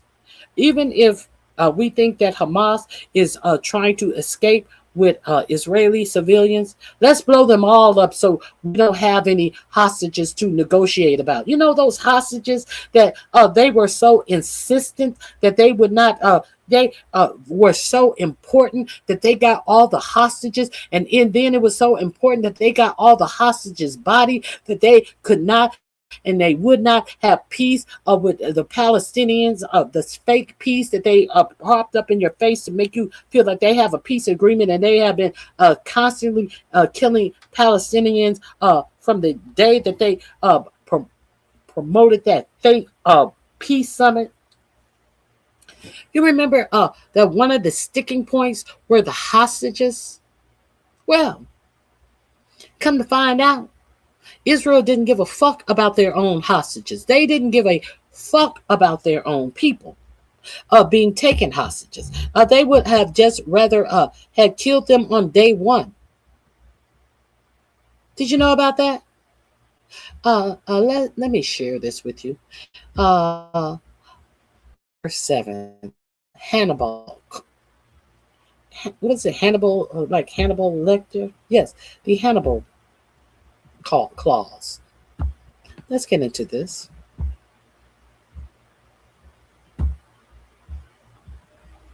Video from October 7th, including this Ben Gvir, right? Mm-hmm. Right. Ben Gvir. He is the one who was talking. You know, Ben Gvir, who was celebrating when the Israeli parliament decided that all of the Palestinians that they were holding in their internment camp, whether it be men, women, or children, no matter what they were charged with, they are going to take their lives by hanging. That been who showed up to the Knesset with a actual noose lapel pin, and all of these other people who were supporting taking the lives by hanging of all of the Palestinian prisoners. You know, the Ben Gvir whose wife bought him a birthday cake with a big depiction of a noose on his birthday cake. Yeah, this Ben Gvir. And look how he gets shy when he sees that the camera is on, letting you guys hear them say, well, why don't we just blow them all up, including the hostages? Did you know that? That's fine though.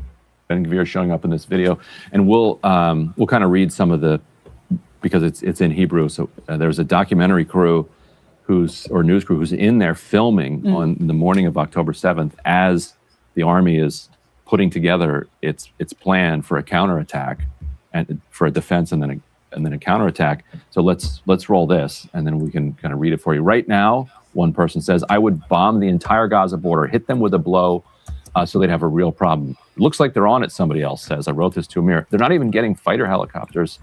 He says, no, on Gaza, break it all apart, along with the soldiers who were abducted. Yeah. Like that, and the helicopters were dispatched, and you see a lot of the result of what those helicopters did.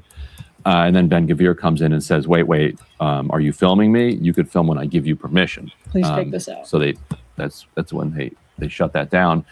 We know we have other evidence of there being hostage situations in a kibbutz where they tank shell everyone in there. Yeah. Killing the Israelis inside as well. There's all these, infamous photos of cars that have that were fleeing the Nova Rave, just completely burnt to a crisp. Yeah. And we also know that the Palestinian fighters came across the border.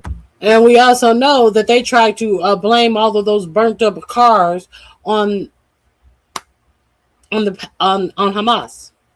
We know that they said, look what Hamas did. Did you believe that Hamas was the one that burnt these cars and these people in these cars to a crisp? Is that what you believed? With, AK-47s. The Hamas guys, they had the Nova Rave just completely burnt to a crisp. Yeah. And we also know that the Palestinian fighters came across the border with, AK-47s. The Hamas guys, they had not the kind of thing that could torch like an entire row of cars. Like there was shelling in the morning. Some shelling from Gaza could if a shell directly hits a car, okay, but an entire highway filled with cars, and there has been some footage from the Apaches of them hitting cars, unsure, blowing them up, unsure whether or not there were hostages inside. I thought the government actually admitted or ceded that in a small way that it happened. In a small way. Now we have this footage of them basically saying, just do it. And if you hit the Israelis who were abducted, that's part of it. This is the so-called Hannibal Doctrine, which says that it's better. Explain that, because that's what's that? Yeah, the Hannibal Doctrine says that if there is a potential of a hostage situation or a prisoner of war situation, that it is better to kill all the Palestinians and the Israeli they're trying to take hostage than get into a place where you're negotiating a prisoner exchange. So it is more important, according to this doctrine, for the Israelis to continue to hold men, women, and children in administrative detention in torturous conditions than it is to let an Israeli live and then enter into negotiations in which some of those people that you're holding without charge and torturing on a daily basis are released. And this is, of course, as Israeli elections are and in heating up 2016 they said, okay, so God forbid that we let one of our Israelis who is being captured by Hamas, God forbid we let them be captured by Hamas, and then we have to negotiate to release some of these children that were throwing rocks that we have in our Israeli prison, and that we have been torturing every which way that we can. God forbid. Just go on and just put the Israeli soon-to-be hostage out of their misery, along with the Hamas kidnapper. This is the Hannibal doctrine. If you are unfamiliar with this, the link is in my description box. Avail yourself to it. It is in the description box. Did they care about the hostages? Did they care about the hostages? It doesn't appear that they. So since we are here, let me share this with you as well. Since we are talking about Israel, let's talk about this as well.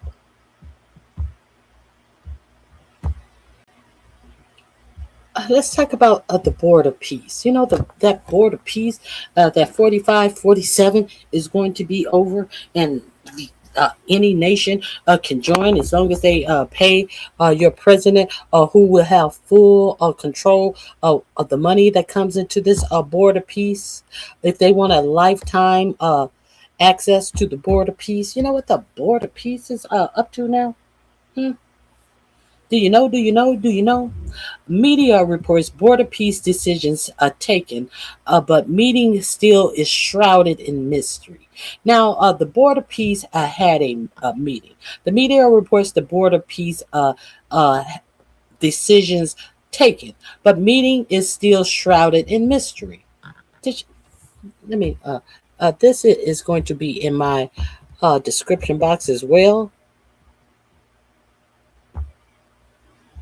Israeli media on Wednesday reported that decisions have been taken by the Gaza Board of Peace, suggesting that a meeting possibly in Cyprus did take place, although no official has yet confirmed that such a meeting has started or even where it took place. According to Israeli newspaper The Times of Israel, the Board of Peace decided on Wednesday to relieve its director of de-radicalization, John Olson, of his duties. So they fired the director of de-radicalization. They relieved him of his duties, with the newspaper quoting an unnamed official from the Board of Peace as saying that his recent detail in support of the Board of Peace mission has concluded. Now, understand that 45-47 can throw out, can let in whomever he chooses. He has allegedly, he has the only power in the Board of Peace. Are we clear on that? But they are saying that this was some Israeli decision. How if 45-47 has all of the power of the Board of Peace, is Israel making decisions about what's going on in the Board of Peace? How are they holding these meetings, but they don't want to tell you what these meetings are? If they had a meeting, did they have a meeting, where there was the meeting? The official was quoted as having added that we thank him for his capacity building contributions. Olson, a Mormon academic who had, prior to his appointment to the Board of Peace, served as an executive agent at the United States Army's Middle East and North Africa peacekeeping operation, had previously penned an article in the Jerusalem Post titled "Why We're Standing with Israel: A Latter-day Saints View." Was appointed to the role in May. The Times of Israel reported that his dismissal came as much of the Board of Peace professional staff were meeting in Cyprus in order to ready a committee of Palestinian technocrats for entering Gaza in place of Hamas. Since government spokesperson, I can't pronounce his name, Constellos Ledabanes, confirmed a week ago that the meeting would take place, the Kryptot government has been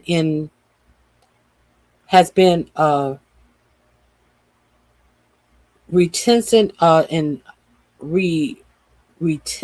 to pass comment on the matter.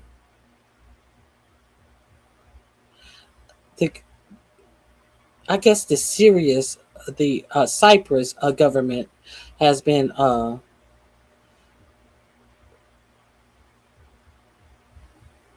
unwilling to pass comment on the matter, with Foreign Minister Konstantinos Kambados having stressed that Cyprus is neither organizing nor co-organizing this meeting. He also had been keen to point out that Cypriot government is not participating in the discussions, and although Leida has said an official had requested the meeting with Combos, no such meetings have been announced this week. A meeting between former British Prime Minister Tony Blair, a member of the Board of Priests, and President Nicholas Christolius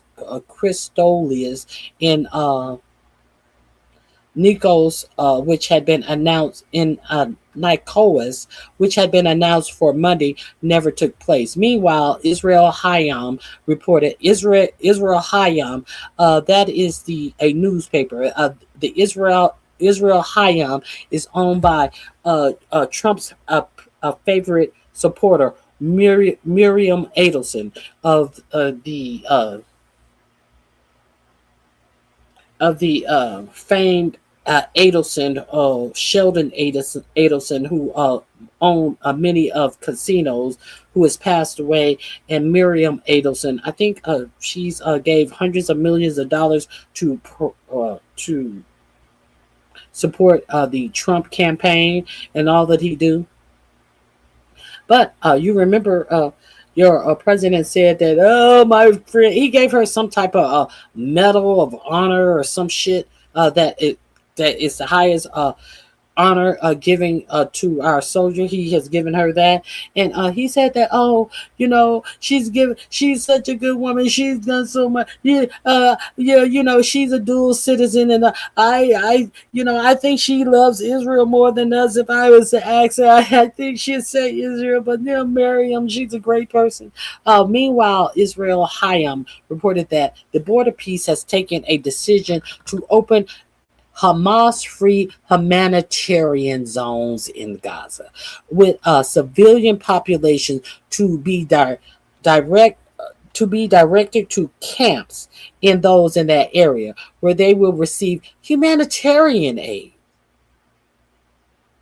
They're going to receive They took all of this to let you know that Muriel Adelson was the first to report that they are going to be creating what they want you to believe is just a Hamas-free humanitarian zone in Gaza, with the civilian population to be directed to camps in those areas where they will receive humanitarian aid. It is said that civilians with no weapons or affiliation with Hamas will first be directed to the suburbs of Tel Sultan, which is located in the north of Rafah, adjacent to the Egyptian border. Multinational forces under the Board of Peace Management will also arrive in that area and will be based at a facility built for them at Camp Amati, which is located just outside of the Gaza Strip near Karim Shalom border. Those forces, it added, are expected to be equipped with non-lethal weapons to maintain order in the humanitarian zone. Well, what makes you think that there's not going to be order? These people are weak and worn out, and I'm pretty sure they have many psychological problems. So I guess you're going to use the weapons to whip them into shape if they go bonkers and lose their mind after seeing a whole genocide thrown out in front of them. There is already a, what do they call it?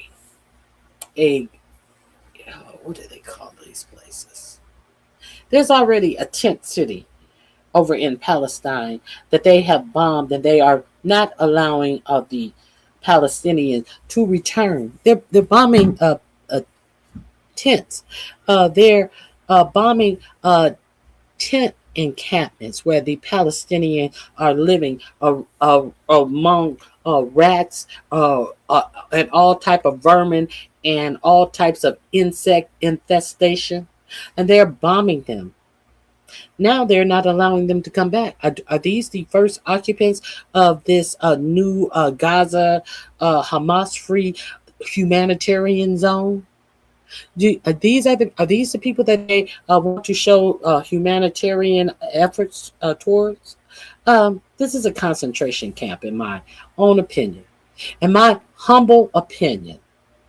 What the Israeli government, what they are doing right now? Yeah, they have already said, well, you can't call it a genocide. You can't call it ethnic cleansing. There are no concentration camps. Really? Are there no concentration camps? Can we really say that? As they have set up rows and rows of 10 fucking little 10, I wouldn't even say, I'll show it to you. A whole lot of 10 housing in rows and rows and rows and rows, but nothing but these metal places that they have encircled with fencing and barbed wire. And they say that this is the humanitarian zone, Hamas-free humanitarian zone. Are there no concentration camps? Shit, as high as wood is, I think that these little metal containers are far less expensive. I don't see not one mini split, not one air conditioning. I don't even think I see a window in these motherfuckers. I think there's just a door. So they are putting human beings in the desert in some metal building structure. This ain't a tiny home living. There is no wall with the mini split. There is no electricity. This is where they are putting the Palestinians. They will be equipped with non-lethal weapons to maintain order in the humanitarian zones, while soldiers from the Israeli Defense Forces, the IDF, will continue to hold its position and deepen its grip on areas beyond the yellow line. A demarcation line separating the 60% of Gaza, which now falls entirely under Israeli control. Additionally, the newspaper reported that the border peace has begun identifying sites and communities around the Gaza border area for the establishment of large logistics warehouse that will serve its efforts to regulate the humanitarian shelters.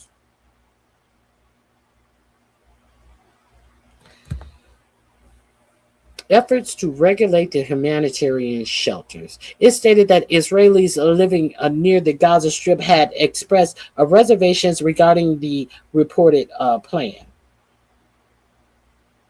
arguing that the shelters must not be established as long as Hamas remains armed. However, it added that the border peace and its Israeli government believe that the establishment of those zones and camps within them is a way to deepen the blow to Hamas by disconnecting it from the population. The report, notwithstanding, no official has been able to confirm Wednesday's meeting whereabouts or where it had happened or whether it had happened at all. Additionally, the Cyprus Mail attempted to contact the U.S. State Department and the U.S. Embassy in Nicosia, I don't know, whatever this Nicosia, whatever this city is, and the World Bank regarding the meeting, but received no response. They received no response, kind of like the American citizens received no response from the State Department when they were over in the Middle East, and they decided to strike Iran, and Iran decided to strike neighboring countries, and there was no response from the State Department then either. It had been reported that last week that the meeting would take place at a resort on the island, though no official announcements or photographs of any kind have been forthcoming. It remains unclear whether the meeting was held with the only evidence that it was held at the beginning of various media reports circulating regarding decisions made. Cyprus was one of the dozens of countries invited to join the Board of Peace, which Combos said on the day of the board's inauguration that the island was waiting for Europe, for the European Union to form a common position on the matter before making the decision. EU members Bulgaria, Hungary did join the board as full members. That's $20 billion, $10 billion a piece. EU members Bulgaria and Hungary did join the Board of Peace as full members, while Cyprus, in line with the EU's board position in the end, decided to attend meetings as an observer.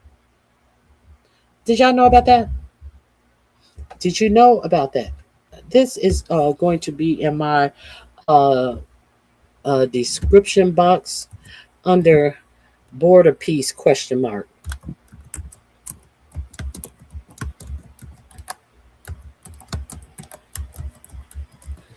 Board of Peace decision. That's what it's going to be, because it has seemed like they have made a decision and they are going to implement a concentration camp. That is in my description box, as will my next video. Let me see what you guys are saying. Greetings, everybody. I see Trump serves as the Board of Peace lifelong chairman. I'm simply hope.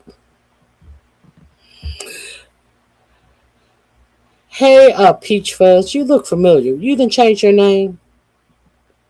I don't remember. Listen, this face looked familiar, and I don't recall this face being no Peach Fuzz.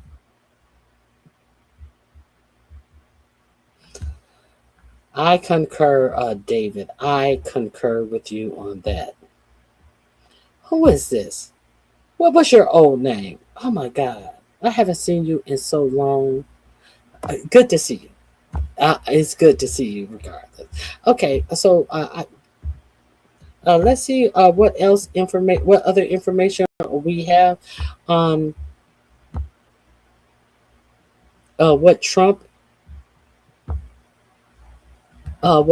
and his Board of Peace have been up to.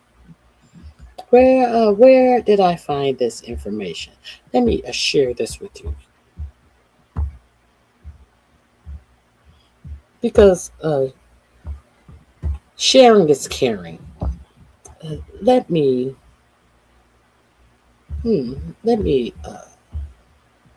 share this information with you.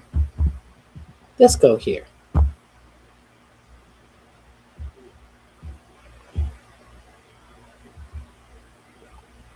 Let's talk about Israel, Ryan. A new video from. I think this is where we left off. So let's go here. Okay. Here we go. The Board of Peace, created by Donald Trump, is sharing images of an Israeli plan to herd Gazans into concentration camps. To say this is a 5-alarm fire would be a massive understatement. There it is. The U.S. is...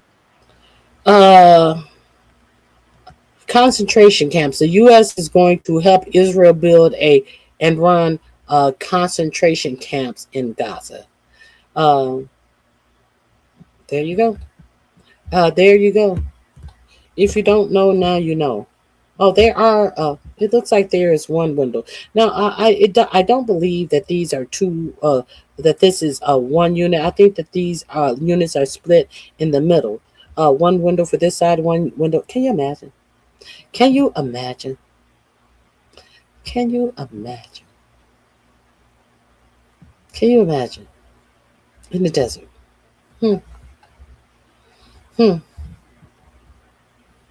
Where's Maga? Maga, how you doing? How you doing, Maga? This what you voted for, Maga? Is this what you voted for?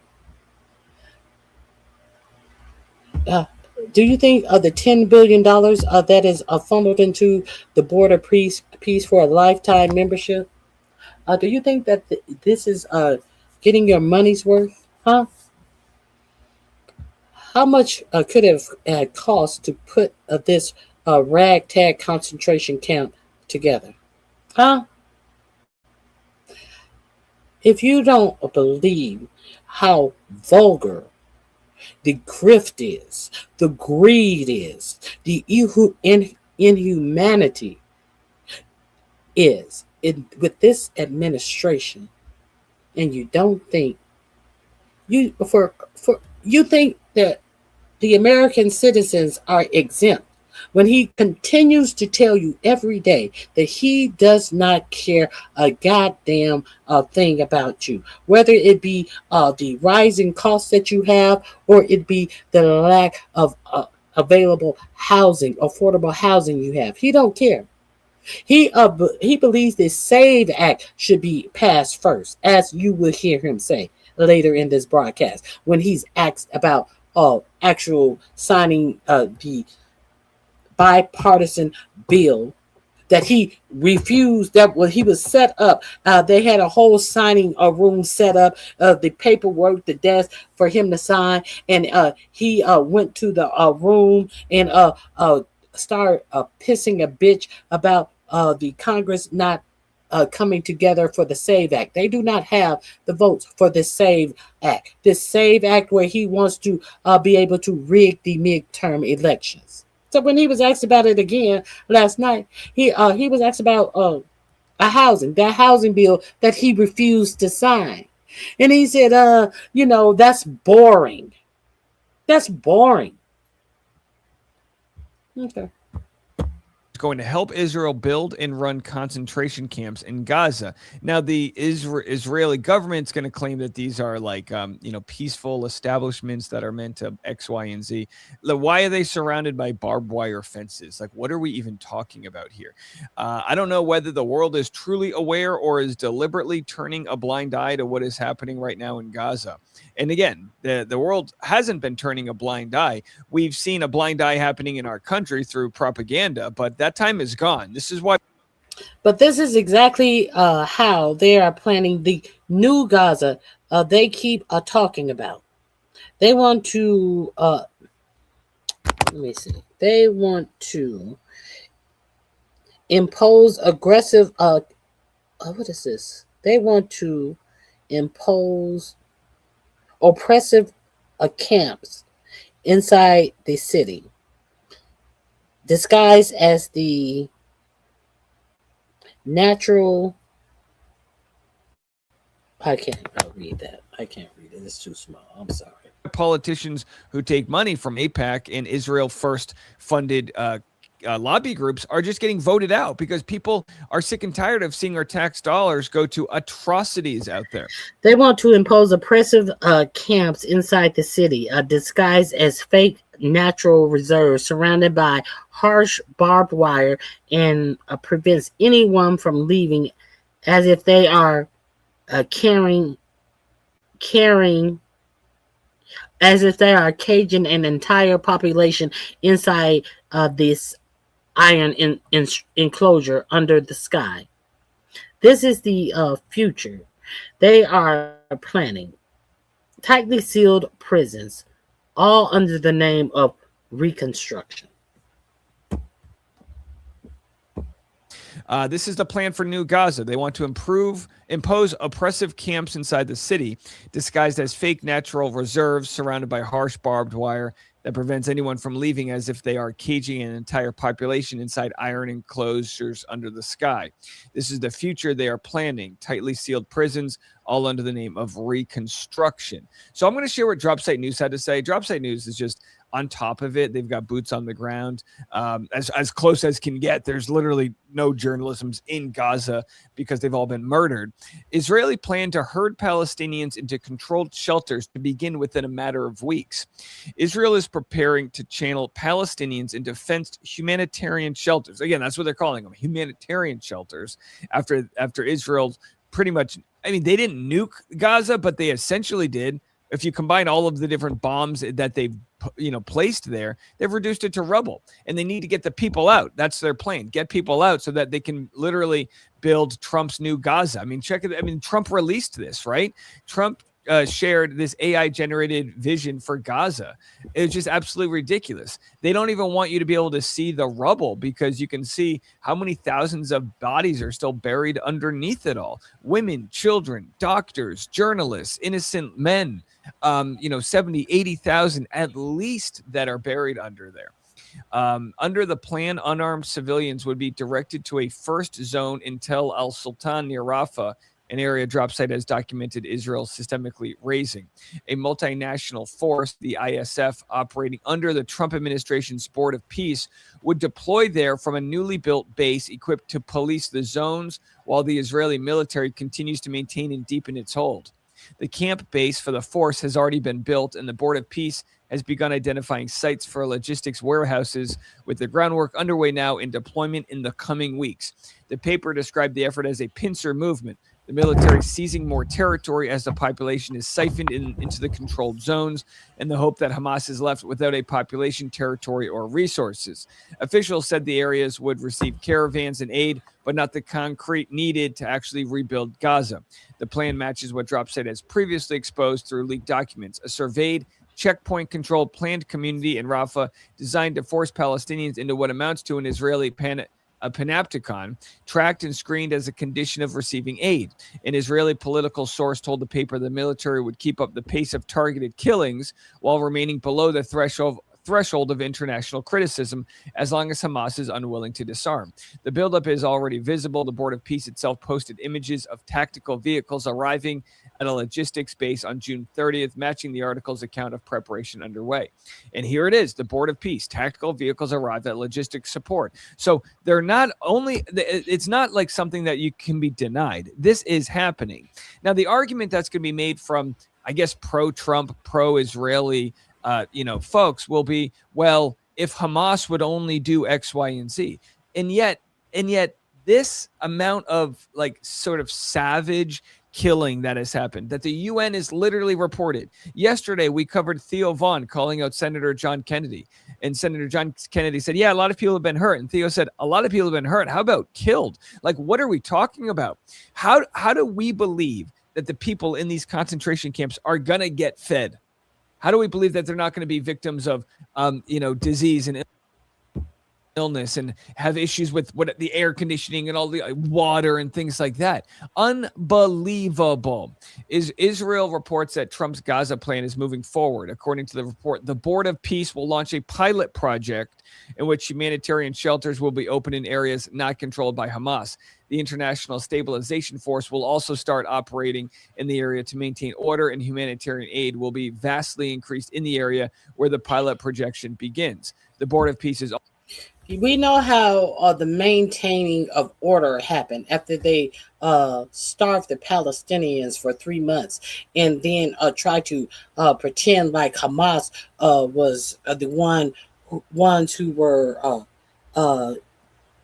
stealing the food when they finally let the petty amounts of food go in, not from the regular agencies that disperse food in war-torn areas. Even Cindy McCain was just aghast at the fact that they weren't letting regular food aid sources in to feed the Gaza people, but instead that they had military personnel in there taking pot shots at Palestinian civilians as they were starved for months and were running to get food, and they were pecking them off.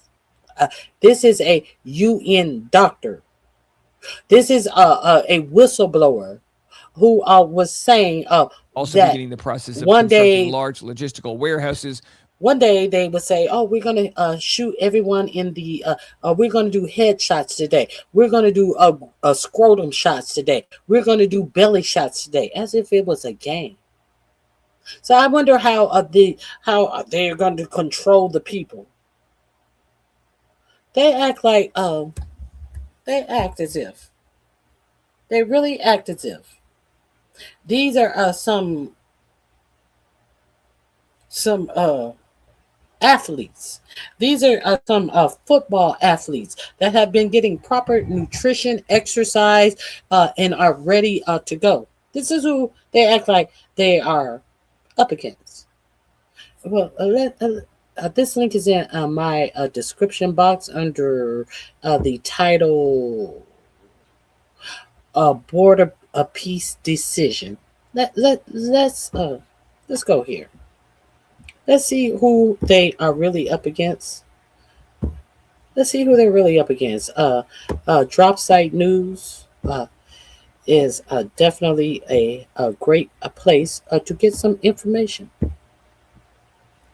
Let me share this with you. Remember, I just told you this. This is also in my description box under Board of Peace made a decision, or something to that effect. Palestinians are being denied return to West Bank refugee camps after Israel bulldozed their homes. Now, Israel has already bulldozed their homes, and now they're being denied a return to West Bank refugee camps. They don't have a home, and they can't go back to the camps. This was June 30th, 2026. Look at this. Look at this. Do you see this? Occupy West Bank. It took Omar Kubab more than a decade to finish his family's 3-story house in Joriat al-Dahab, a neighborhood in the heart of the Jarin refugee camp. A construction worker, he built it himself, brick by brick, but it was worth it, he thought. The property fell within Area A zone within the occupied West Bank, where Palestinian authorities normally controls both civil and security affairs. But in January 2025, Kubab was forced from his home, along with tens of thousands of other Palestinians, and Israeli launched a large-scale military operation dubbed Iron Wall, targeting refugee camps in Jenin, Takam, and Nur Sham. More than 30,000 Palestinians were forced from their homes over the ensuing months, in the largest displacements of Palestinians in the West Bank in a single operation since 1967 war. After evading the occupying camps in February of 2025, the Israeli military campaign flattened entire neighborhoods, turning them into wasteland, where narrow alleys once ran between the tall buildings so closely they blocked the light. Wide dirt roads now cut through the heart of the camps, carved out by Israeli military bulldozers. As part of the campaign, the camps have been cordoned off. Just to see what's left of his home, Kubab needs a permit from the Israeli military. Few Palestinians are able to obtain them, and the permits only grant one-time temporary access. 2 weeks ago, Kubab was one of the lucky few who obtained a permit to visit his destroyed home. I don't even know why he would want to. The house is gone, Kubab. My house, my son's house, a whole life of work gone. Kubab, 56, now shares 2 rooms with his wife, 2 adult sons, and their families, packed together in a dormitory connected to the Arab American University in the city of Jenin. I had a whole family in that house, he said. Now we are all in 2 rooms waiting for something we don't know when it will end. Every morning, Kubab heads out looking for work as a day laborer in the principal breadwinner, responsible for rent, food, electricity, water, transportation costs for an entire household. Those costs have nearly doubled since they were displaced. Both Kubab's sons were shot by Israeli soldiers during the military invasion of the camp. One was left paralyzed with damage to his kidney, spleen, and lung, and is unable to work. His other son recovered from his injury and is able to physically work, though he has been able to find it. I think that means unable to find a job since they left their home nearly a year and a half ago. Recently, some Palestinians have been granted limited access to enter their home. Okay, let me see where they're saying that they can't go back. Here we go. When will we go back to our houses?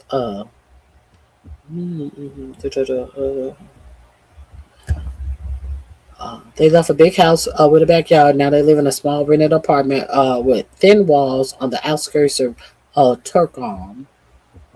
Let me see. It doesn't seem like they'll be go. Warshed, the periodic orders of forcing displacement shows no sign of stopping in Qualad and other camps across the West Bank. Multiple residents told Dropsite that Israeli soldiers are use loudspeakers to blare out chilling warnings during raids. Prepare yourself.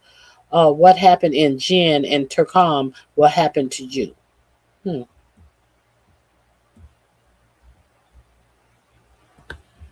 Isn't that warm and welcoming?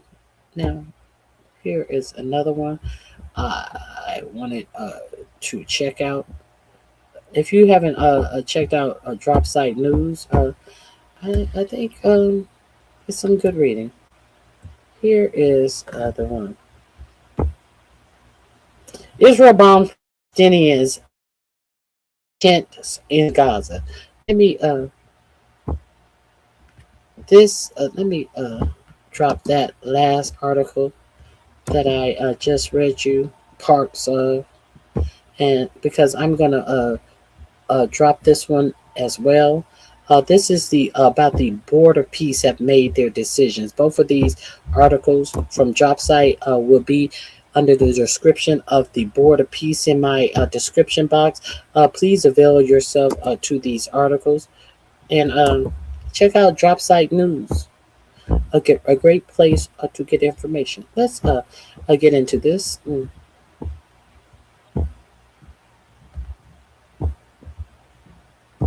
Israel bombs Palestinian and beach tents in Gaza. This is the one I was telling you about. Beach tents. They are bombing tents.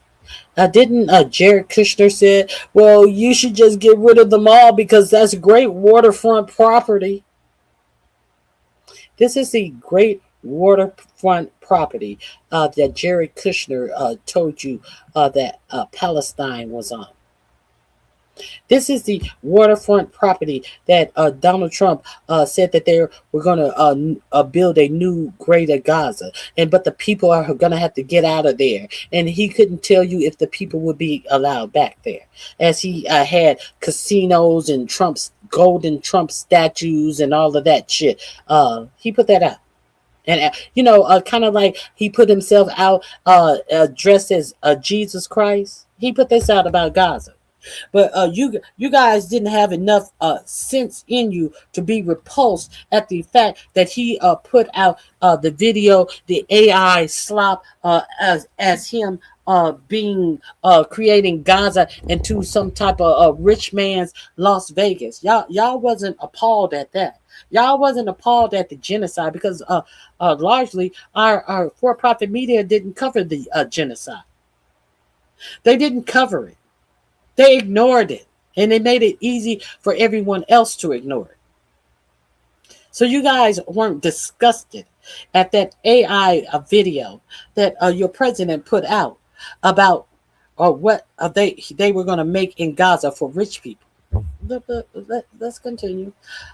Gaza Strip. 11 years old Ahmad Rahab was playing outside his family tent pitched on Gaza's sandy coastline in Al-Marazi, west of Khan Yunis, on Wednesday when the Israeli missile struck, killing him and severely wounding several others.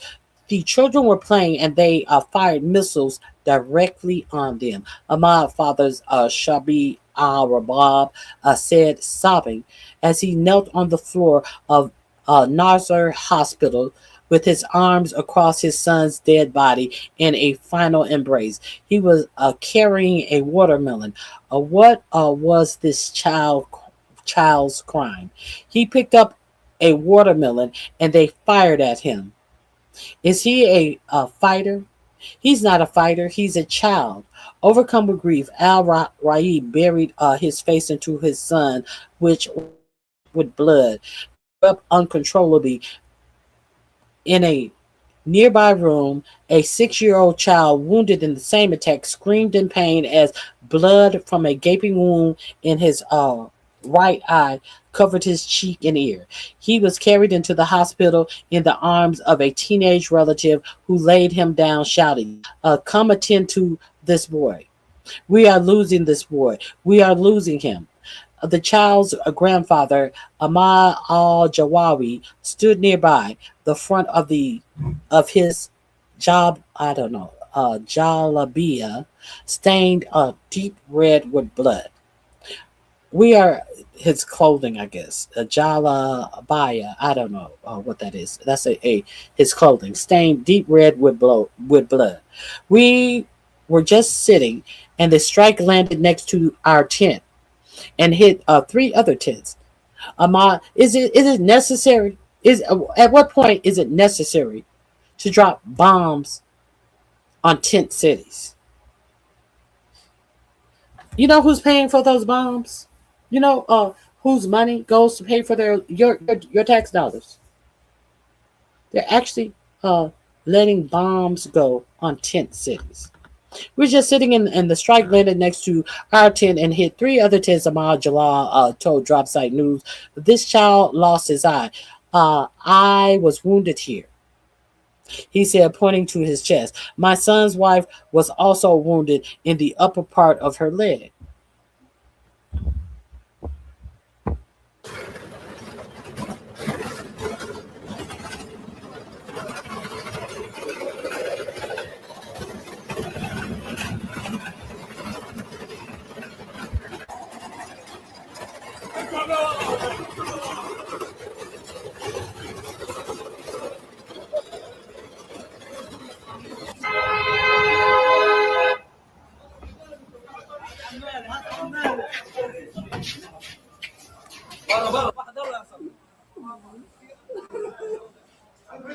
هذا شهيد يا شباب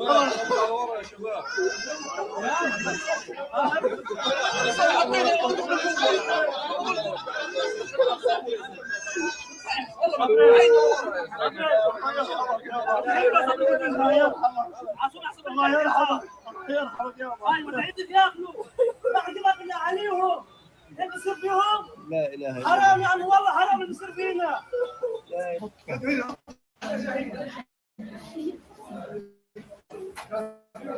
يا عم شوف الولد بضيع الولد بضيع الولد بضيع سمح بديش تصوير هذا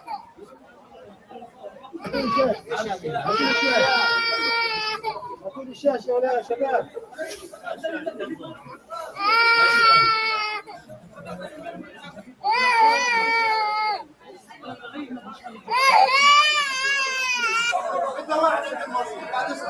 يلا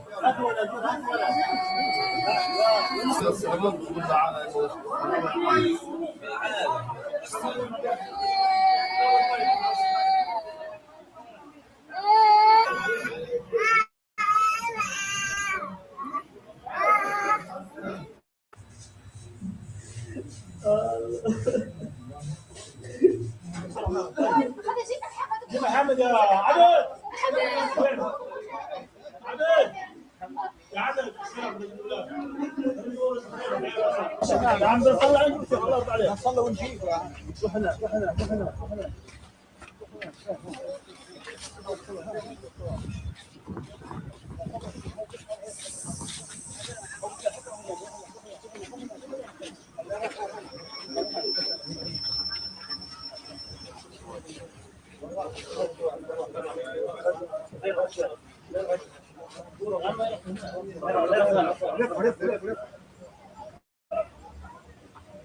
الله اكبر اكبر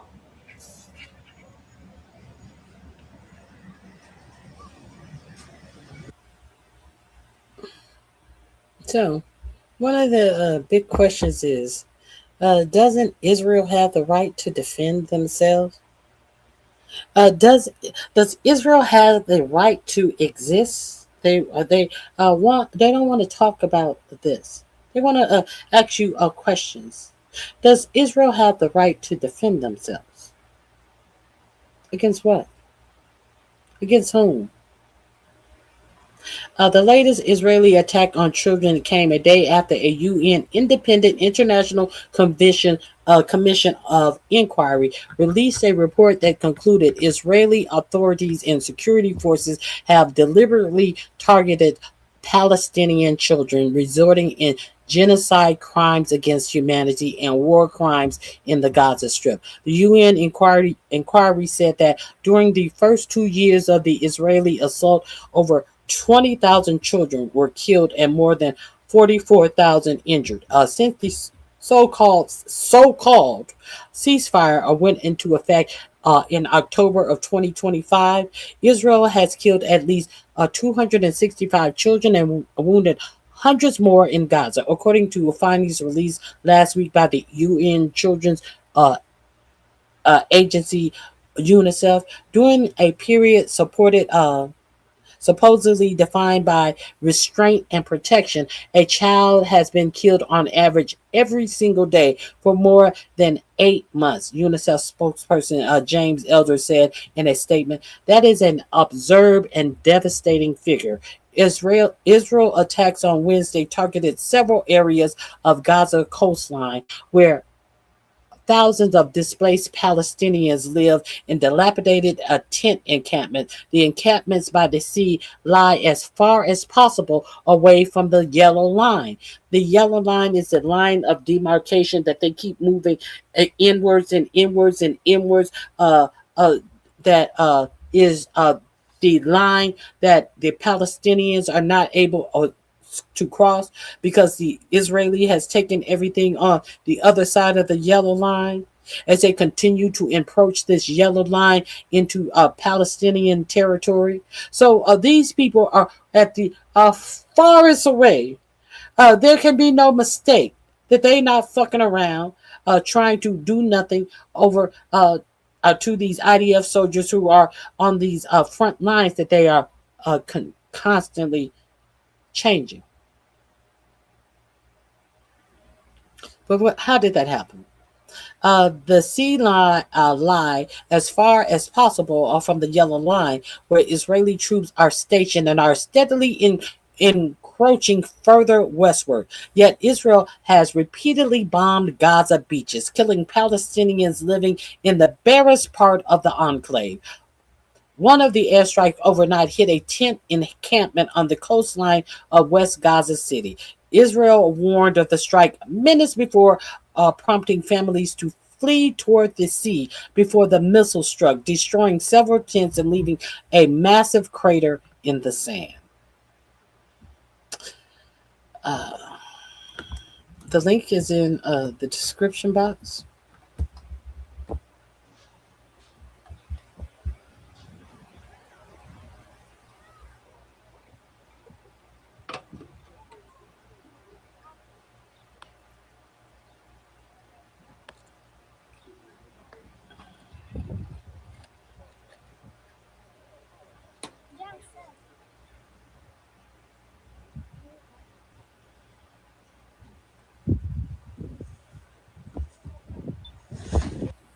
Look at these children trying to savage some semblance of life, trying to savage something that can hold them over to be human.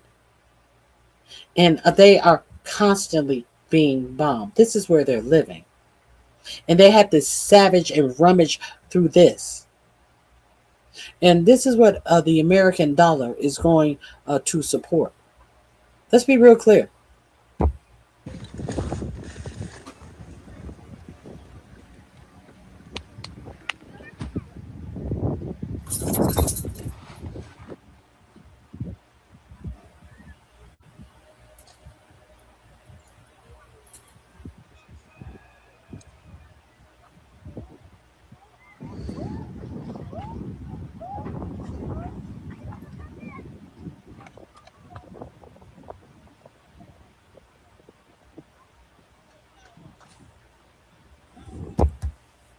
But they tell you they're trying to root out Hamas.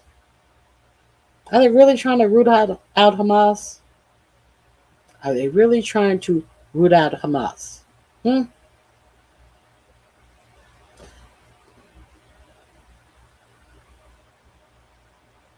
Or they're just trying to root out the Palestinians under the guise of they are victims and they have the right to defend themselves. Which one is it? Because it's really not clear to me where this victimhood is coming from when you're bombing tents in a refugee tents. It's really not clear to me. Somebody help me. This shit is ridiculous. This link is in my description box. And this is what our tax dollar is going to support. I just wanted to give you that information. It is in my description box. Let's move on because that shit is horrible. Horrible, I tell you. Now, let me what is this? Let's go to this. Where's Mitch McConnell? Have y'all seen Mitch McConnell fumbling and stumbling and falling in the halls of Congress lately? Now, the last I heard, Mitch McConnell was actually in the hospital ill. But there's a good question. Is Mitch McConnell dead? The big terranium in the sky beckons. You know, they say Mitch McConnell looks like a big turtle. So the big terrarium in the sky beckons. Is Mitch McConnell still amongst the living? Is a good question. You know why it's a good question? Because there have been quite a few elected officials that have gone missing for months. There was one elected official in Texas. She had gone missing. Her staff is still being paid for months and months and months. And then there was an investigative report that found out that she was in a memory care facility for the elderly. She had Alzheimer's and she was in a memory care facility. And they had never taken away her seat. She missed all of these votes. Why? Because it is important that they hold on to all their numbers. They never vacated her seat. So someone, a living person, a person who would be able to show up for their constituents. No, they did nothing. There has been another man missing for 4 months. They had started, it was a little buzz about him, a little buzz. And then he comes back after being missing for 4 months, saying that he had clinical depression. Y'all remember hearing about that? So is Mitch, are they still alive? This is under the heading, are they still alive? Because sometimes we have to ask about our elected officials. Are they even alive? So Ken Klippenstein, one of my favorites, he did this story.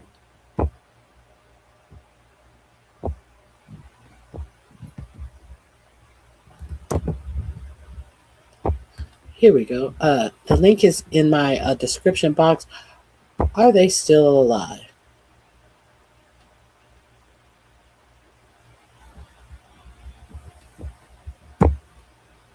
Where they're supposed to live, genius. Where they're supposed to live, genius. Genius. Where are they supposed to live?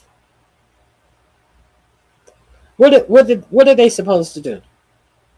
They're supposed to go to the bank, withdraw some of their thousands of dollars and go do what? Huh? Genius. Frank Votrum. What are they supposed to do? I'm waiting. Stupid. Anyway, let's get to the Mitch McConnell story, shall we? Hit the like button.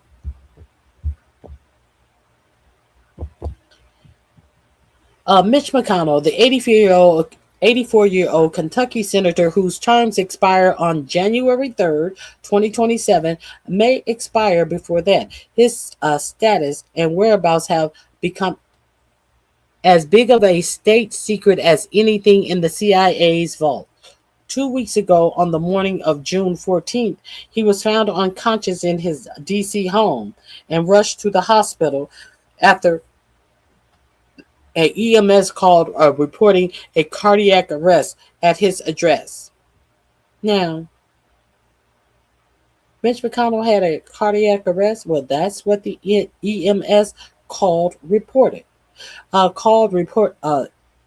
He was rushed to the hospital after an EMS call reporting a cardiac arrest at his address, and that he'd been given CPR. We only learned of the incident this week after the emergency dispatch audio was published by Denise Townsend, an independent journalist. Previously, all McConnell's office said was that he was in the hospital and receiving excellent care. So has he gone to the big turtle terrarium in the sky? Your guess is as good as mine. In other words, the senior senator responsible for representing a state of over 4 million people went MIA, and you're not allowed to know why or, well, anything. And it's not the only case this month or even this week of secrecy surrounding the whereabouts of those in Congress. There's 83-year-old Representative Frederica Wilson of Florida, who disappeared on April 17th and went radio silence for nearly a month without any public explanation. When she finally emerged on May 13th, her office released a statement and local TV interviews attributing her 40-plus missed votes to a major left eye surgery. Doctors orders not to fly. True? Who knows? Was that true? Who knows? And then Representative Tom Keene of New Jersey. This is the one. Tom Keene, who emerged on Tuesday from a nearly 4-month disappearance, missing 140 votes. He never explained until his return. He now says he was suffering from clinical depression. And Ken adds, I would too if I was in this Congress. Medical issues happens, of course. I'm not saying they're disqualifying of elected officials, but the lack of serious attempt to keep people informed about where public servants are revealed their contempt for the people they're supposed to represent, or a completely broken system. Ask yourself, in what other line of work do people get to ghost their employers for weeks or even for months without explanation and keep their job? It only seems normal in the case of Congress because we're so used to it. Okay. Frederica Wilson, the congresswoman who disappeared for eye surgery, came clean about her disappearance only after a huge public backlash. And to her credit, she announced her retirement thereafter as well. With July 4th around the corner, I'm thinking about Independence Day and what we've yet to gain independence from. Two things come to mind: the ingrained secrecy of officialdom, and it seems that these congressional disappearances and the tyranny of the political party. The latter is related because the stranglehold the Republican and Democrat parties have over our civic life is so powerful. Not only do elected officials stay on too long or hide from the public to keep power, but they clearly feel they are powerful enough to get away with it. There should be age limits on the Congress and the Senate and the Supreme Court and the presidency. Age limits, term limits, definitely on the Supreme Court. Definitely in all of these positions should have term limits. And they definitely all should have age requirements. Go sit your old asses down somewhere. Okay. Political parties are obviously necessary, but we can and should do a lot more to make them fear us. George Washington, in his farewell address, happy 250th. What did George Washington say in his farewell address? He said as much urging of the effort ought to be by force of public opinion to mitigate and assuage the power of political parties. On a lighter note, enjoy your holiday weekend. So there's that. So why did I share that with you? Because I wanted to share this with you as well. What you may not know about holding this seat open and not putting someone else in. While Kentucky has a Mitch McConnell and Rand Paul Republican senators, they have a Democrat as a governor. So if something really happened to Mitch McConnell, which obviously something did happen to Mitch McConnell, they could just simply fill Mitch McConnell's seat. So is this what they are hiding? This is what they're trying to prevent, a Democrat being able to assign someone Mitch McConnell's seat. A lot of speculation that if anything did happen to Very, Mitch, very well could be. Let me share this with you again. Hold on. Let me turn the volume up. Here we go.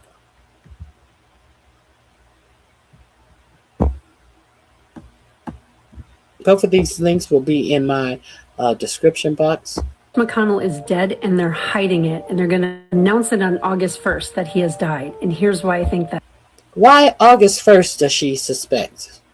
She thinks that Mitch McConnell is dead and that they are going to announce it on August 1st. So let's hear her theory. Because normally, if something would happen to a senator in Kentucky, the governor has the power, like in many states, to appoint someone to finish out that term until the next election. Kentucky has a Democratic governor. Now, a few years ago, when Mitch's health started getting really shittier, the Republicans stripped away that power from the governor and said, oh no, now you have to hold a special election. And the governor was like, you can't just take this power away. There's a lot of speculation that if anything did happen to Mitch, their governor would appoint somebody, most likely a Democrat, right? And then it would be tied up in court and the Republicans would just be screwed, at least for that time frame. Okay, why do I say they're going to announce it on August 1st? Because according to their own rules that the Republicans made, if a vacancy happens in a 95-day window before an election, so in this case, the midterm, they don't have to do anything. They don't have to hold a special election. The seat would just sit vacant. So for them, it would be more advantageous to leave that seat vacant rather than let the governor fill it with a Democrat. Yeah, that motherfucker's dead. So I think Mitch McConnell is dead and they're hiding it and they're going to. So there's one theory. Someone in this chat said, what did she say? Isn't there some way to demand proof of life? All we need to do is start posting RIP Mitch McConnell. Someone will start talking. Someone get TMZ on the case. So that link is in my description box as well. I thought I'd share that with you. What else do I want to share with you? I want to share with you about this a big grift that's going on in this 250th anniversary of our country. All of the grifting that is going on, and that could cost some people their lives. Oh, that's not the one I wanted to share. That actually could cost people their lives. You know, this sham of a world fair that is falling apart at the seams. It's very dangerous as well. This is it. Here it is, right here. Let me share this with you. Did you guys hear about the stage equipment that fell? A video shows a large chunk of stage falling off and nearly hitting performers at Trump's state fair. If you see this right here, it makes a these people are on stage rehearsing for tomorrow's performance. And this is falling from the from way under the top of this arch. This big piece of thing right here.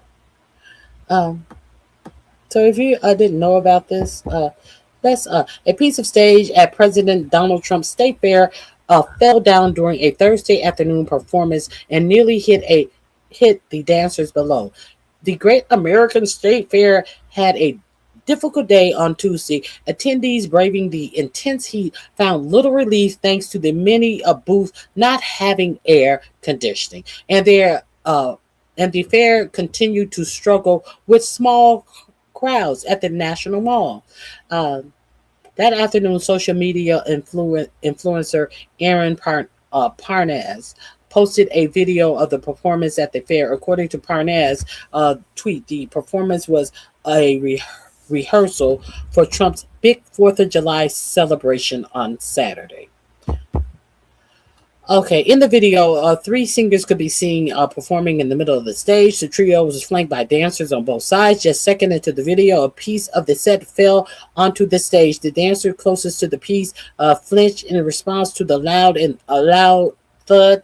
Then it came crashing down, and they quickly turned around and stopped. Moments later, everyone else on the stage turned around to see what the commotion was.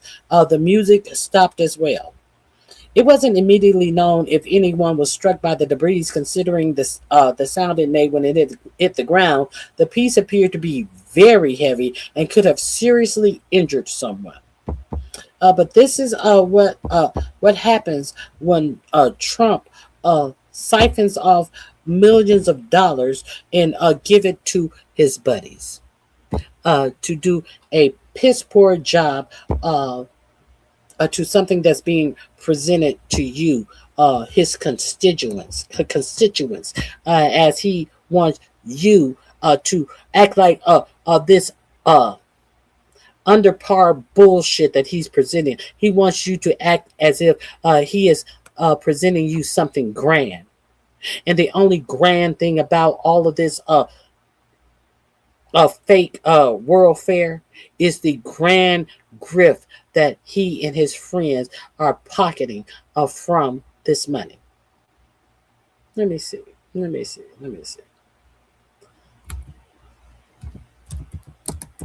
Fucked up fair. You will find this under the description box. In my description box under fucked up fair. FUGGED. Fucked up fair. So there is that. Now let me show it to you in real time.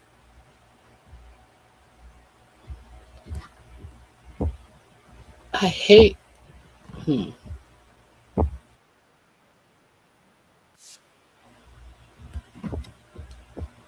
Okay, we're gonna show it.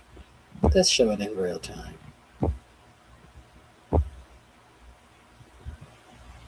Here we go.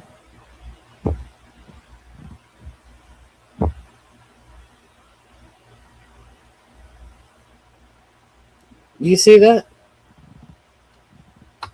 Did you see that?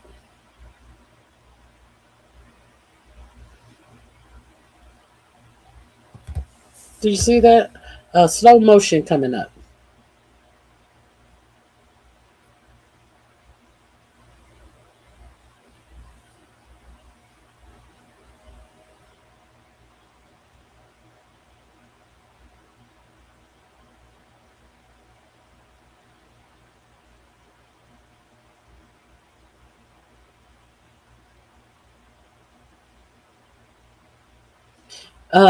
This one, one person said, that's so symbolic of the reality of the country today.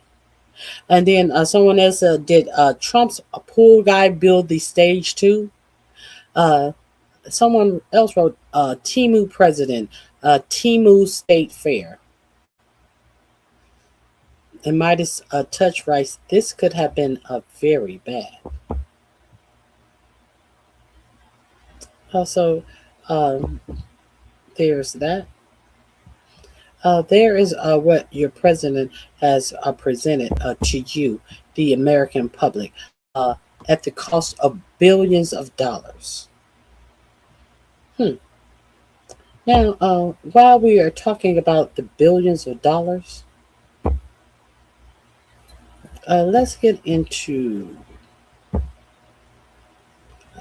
something else that I think he's a congressman. What he has had to say about the actual grift incident and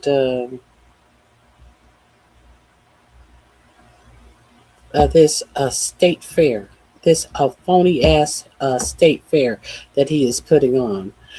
Something about wire fraud, possible wire fraud. Let me share my screen with you. I'll let him speak for himself. He came out really wanting to talk about this. Let me see. Where is he?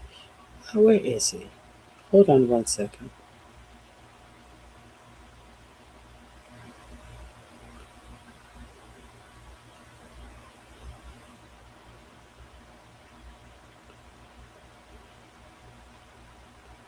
One second.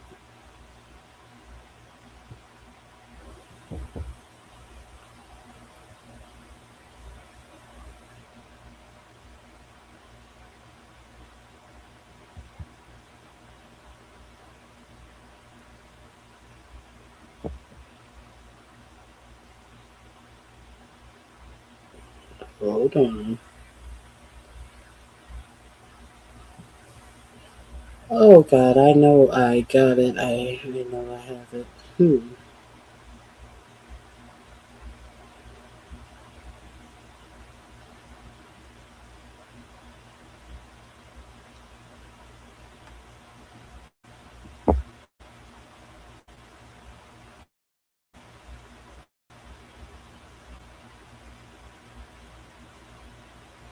Oh Jesus.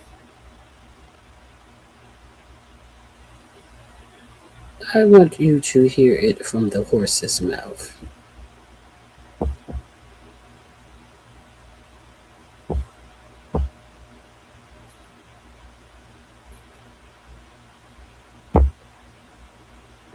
The people who make the country what it is. So let's talk first about the title. This isn't the one. Let me go further. Hold on 1 second.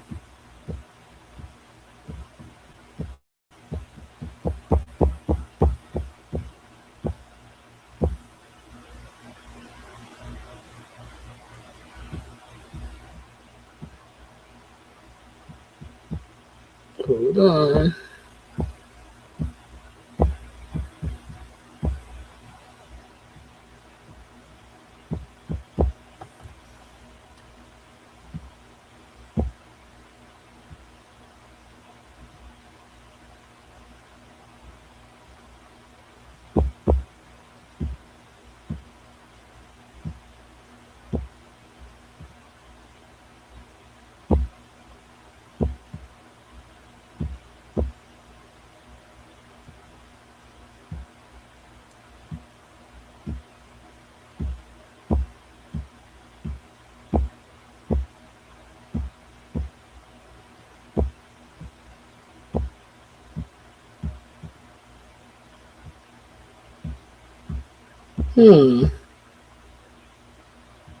Hold on.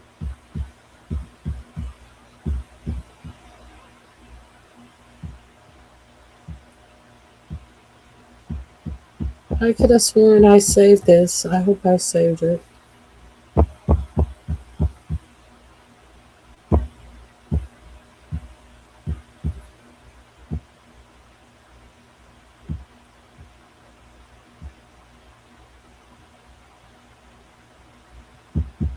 Oh my God.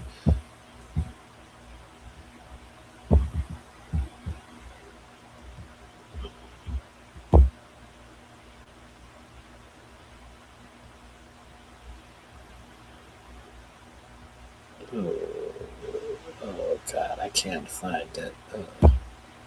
I hate that. I hate that. I apologize to you.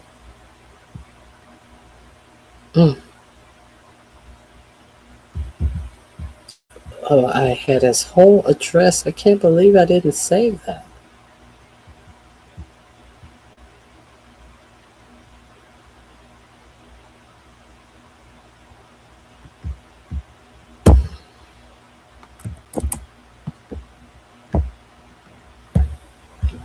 Let's go find it.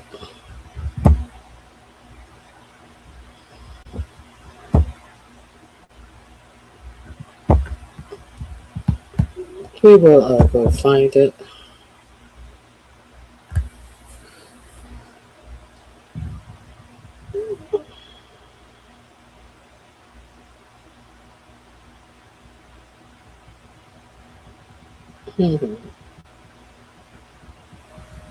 Is that it? Is that it? Is that it? No. I think it's somewhere.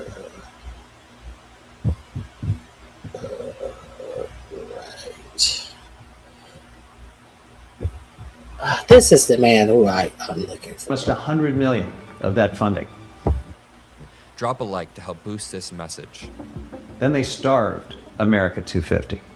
Congress had, and in the months that followed, they Freedom 250 went after the Chevron, MasterCard. The president was trading their stock with foreign governments and asked them, in his words, how they wanted to shape America's birthday. World Cup fan zone on the National Mall. This is wild. I mean, we called this weeks ago on the show. We said this is deeper than we all think. He called it marketed for the World Cup fan zone on the National Mall. Hands over a name, a location, and a phone number that feeds straight into a political operation. Built. Okay, here we go. Fox News at 8 p.m. at night when there's nobody there behind them. This is peak one person walking right there, Jared Huffman. And again, drop a like to help boost this message. Jared Huffman.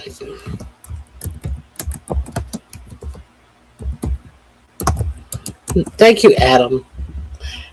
Thank you, Adam. How Trump hijacked America's 250th birthday. To let the ultra wealthy and politically connected take advantage of the American people. Here is what I wanted to share with you. Congressman Jared Huffman. Let's see the foreign peddling that went on.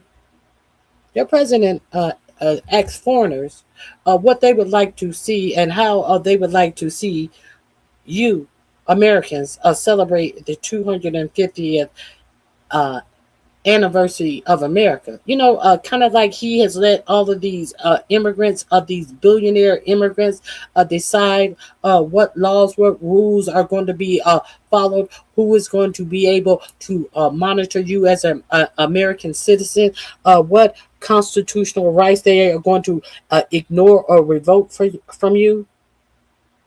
He has no loyalty to anything but to whomever can grease his pocket. This is going to be in my description box under fucked up fair. But let's be real clear. Here we go.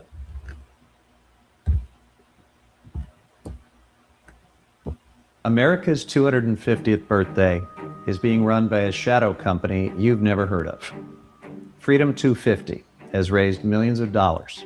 It's selling access to the president, and it won't tell you who's paying or where the money goes.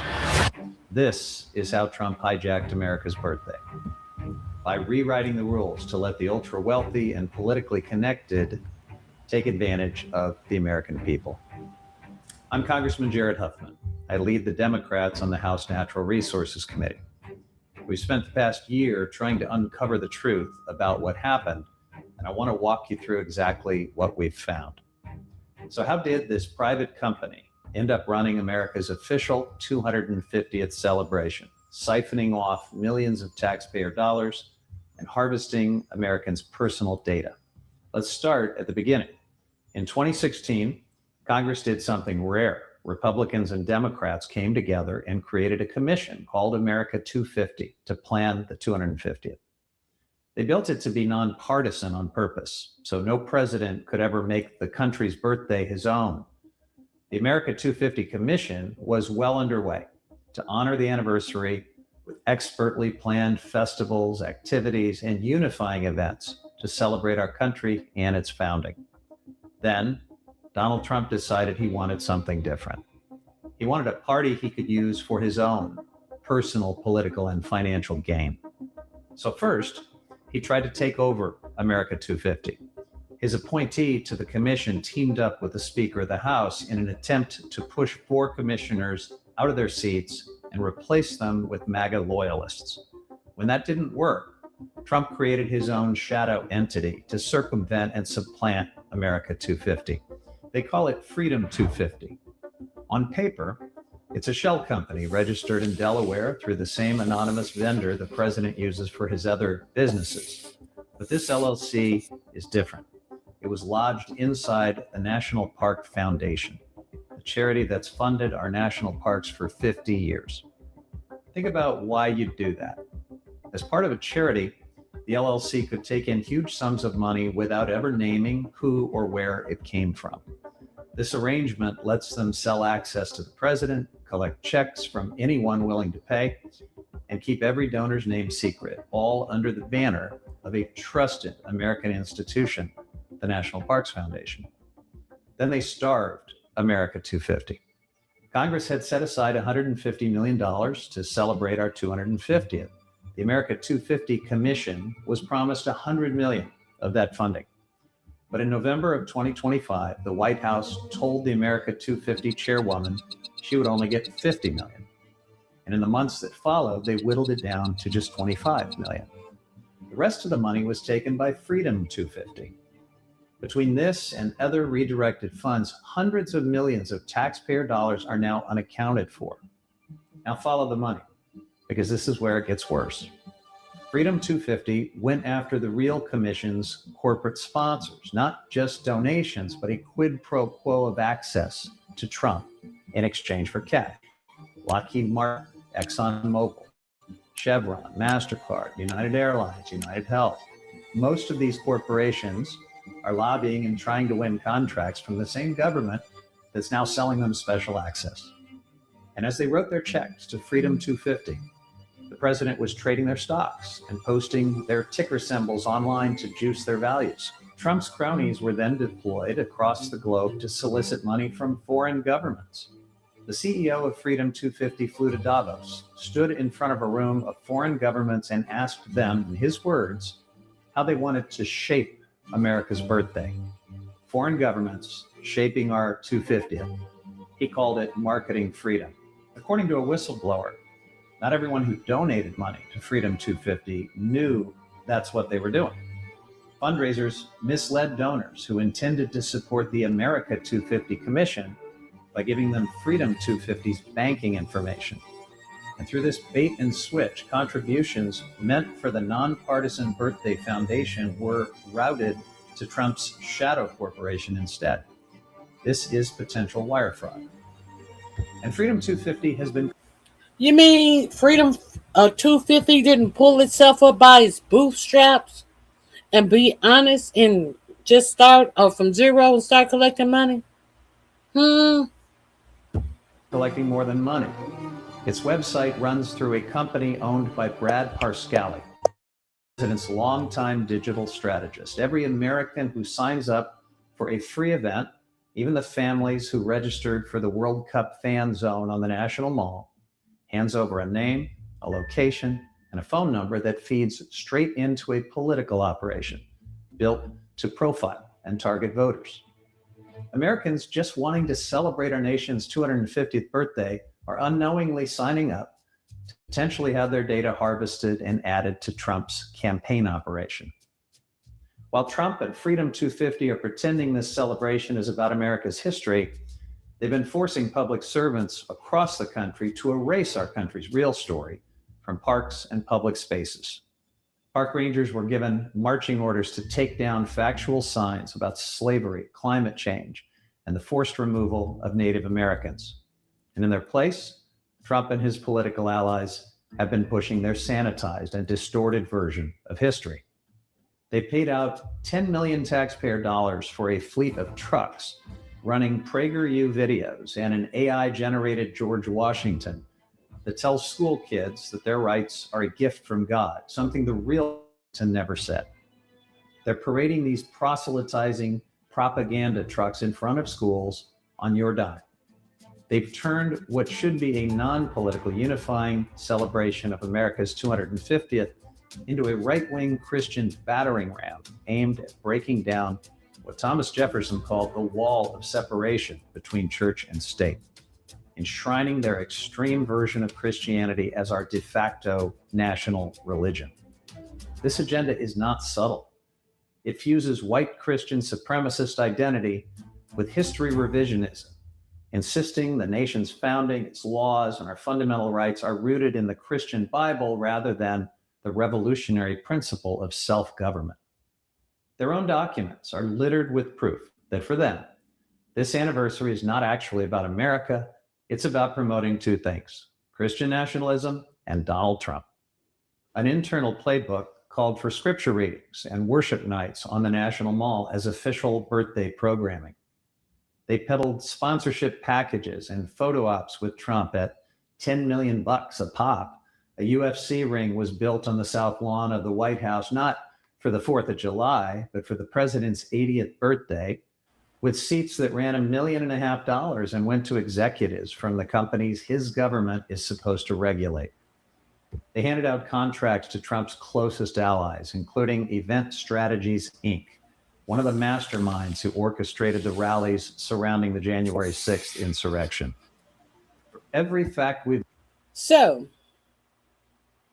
you should be clear that this affair is put on by Event Strategies, Inc., ESI, the same people who bought you the January 6th riot, who put on that event in the eclipse, who made sure that there were no metal detectors to get into the eclipse where they were going to get their marching orders from the Führer. You know, that's who bought you this failed world fair. The same people.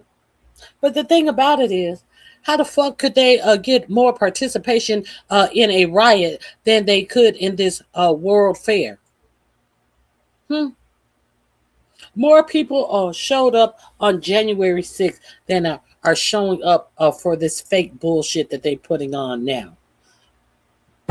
Unearthed in this investigation, we've had to fight to get it. The Republican majority in Congress has far more power than we do to demand answers, but instead of joining us in serious oversight, they've used their power to do the opposite. They've blocked our requests, shielded the individuals and entities involved, and refused to hold a single hearing on any of this.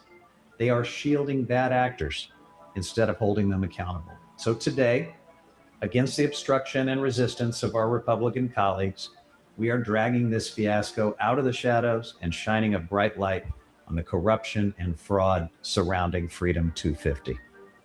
America turns 250 years old only once. We should be celebrating this anniversary together with patriotism and integrity. This milestone was paid for by every generation that built this country. But Trump has tried to quietly steal it, warping it into a celebration for one man and weaponizing it to advance his own personal, political, and financial interests. This is bigger than one anniversary. The political and legal machinations that brought us to this point are a potential blueprint for others who seek to betray the public trust, take something the public loves, run dark money through it, sell access, and make sure the details are hidden from public scrutiny. It worked this time. We can't allow it to happen again. for the next government program, the next fund, the next thing that's supposed to work for all of us to be exploited and misused this way. That's why we have to confront this grift and corruption right now. We laid out in meticulous detail how it happened, not to tell you to think about America's 250th anniversary, but so you'd know what they've done in our name, so that you have the facts to decide for yourself whether it's acceptable. 2 days from now, Americans of all walks of life will gather to celebrate our 250th anniversary. It's a moment for all of us to reflect on what this country stands for and who it belongs to. 250 years ago, our founders made a statement that America belongs to the people, not to powerful tyrants. We think America still belongs to all of us, to you, and we will fight to keep it that way.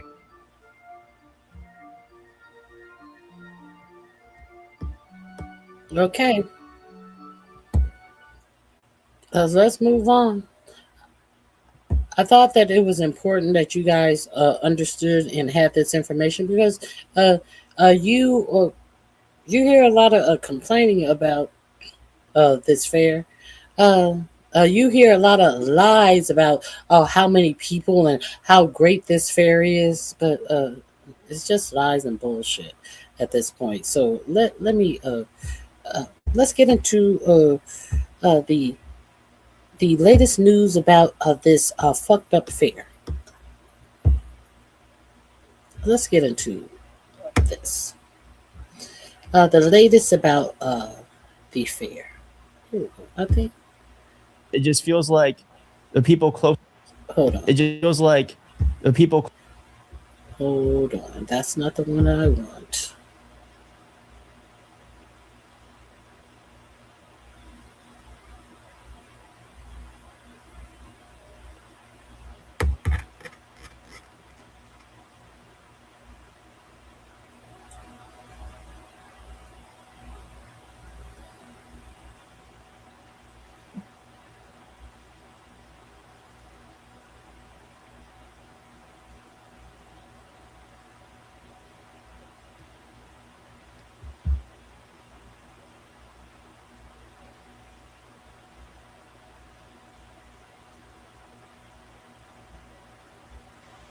Let me find it.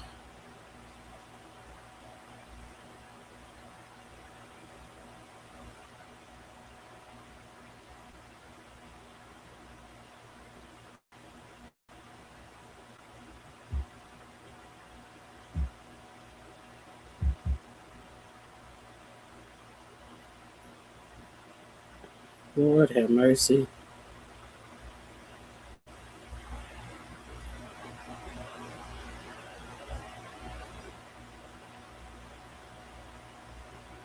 Where is all the shit? Excuse me. Where is all the hubbub about this scenery?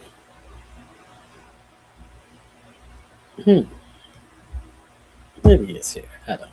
Well, I appreciate those words. Those words are fantastic. And I just want to say it's an honor. Does he think this is real? Bro, he's speaking to the AI Theodore Roosevelt like he's the real Theodore Roosevelt. All right, everybody. Every single thing this administration tries to do falls flat on its face. I can't tell what's more humiliating. Donald Trump screaming into a microphone at the Roosevelt Presidential Center with a bunch of men dressed up as cowboys behind him. Or is it more embarrassing that just moments before this, Donald Trump was interacting with an AI version of President Theodore Roosevelt himself? Or is it more embarrassing that J.D. Vance went on stage and spoke to a bunch of troops at the Naval Air Station, Oceana, in Virginia Beach, and ended up embarrassing the hell out of himself by telling jokes, getting 0 laughs, trying to double down, and falling flat on his face? You're gonna be internally... J.D. Vance is the biggest joke in the room. Okay, let's hear about this fair. Let's hear. I want to hear about the fair. Fuck J.D. Vance. I cannot stand the sound of his voice. Let's hear fair news. Can we? incredibly fake and boring. At the same time that is happening, CNN hits the ground in DC for the National State Fair and says that the administration has been very troubled by the anemic showing at the Great American State Fair events here, because a lot of these people are out in the sun and it's only going to get hotter. In fact, some of the exhibits today, they've had intermittent power problems. They lost their air conditioning today so much that the workers there simply left their stations and said, fend for yourself, tourists, as best you can. Different message from the administration, though. They've been very troubled by the anemic showing of people here, not that many people. Been troubled by the embarrassment of what's happened with the reflecting pool down the way, and they really want to have a lot more people out, especially for the 4th. Oof, but this isn't even the most embarrassing part of what this administration has had to go through today. Let's go back to JD Vance, and as always, if you appreciate these videos on the Adamat, I am not going we back know if you to- drop a like, it helps us break through this right-wing sphere of lies that exists all across the internet. We're not going back to JD Vance. I cannot stomach JD Vance trying to make a joke about Biden falling up the stairs. Now, let's go to this white nationalist speech.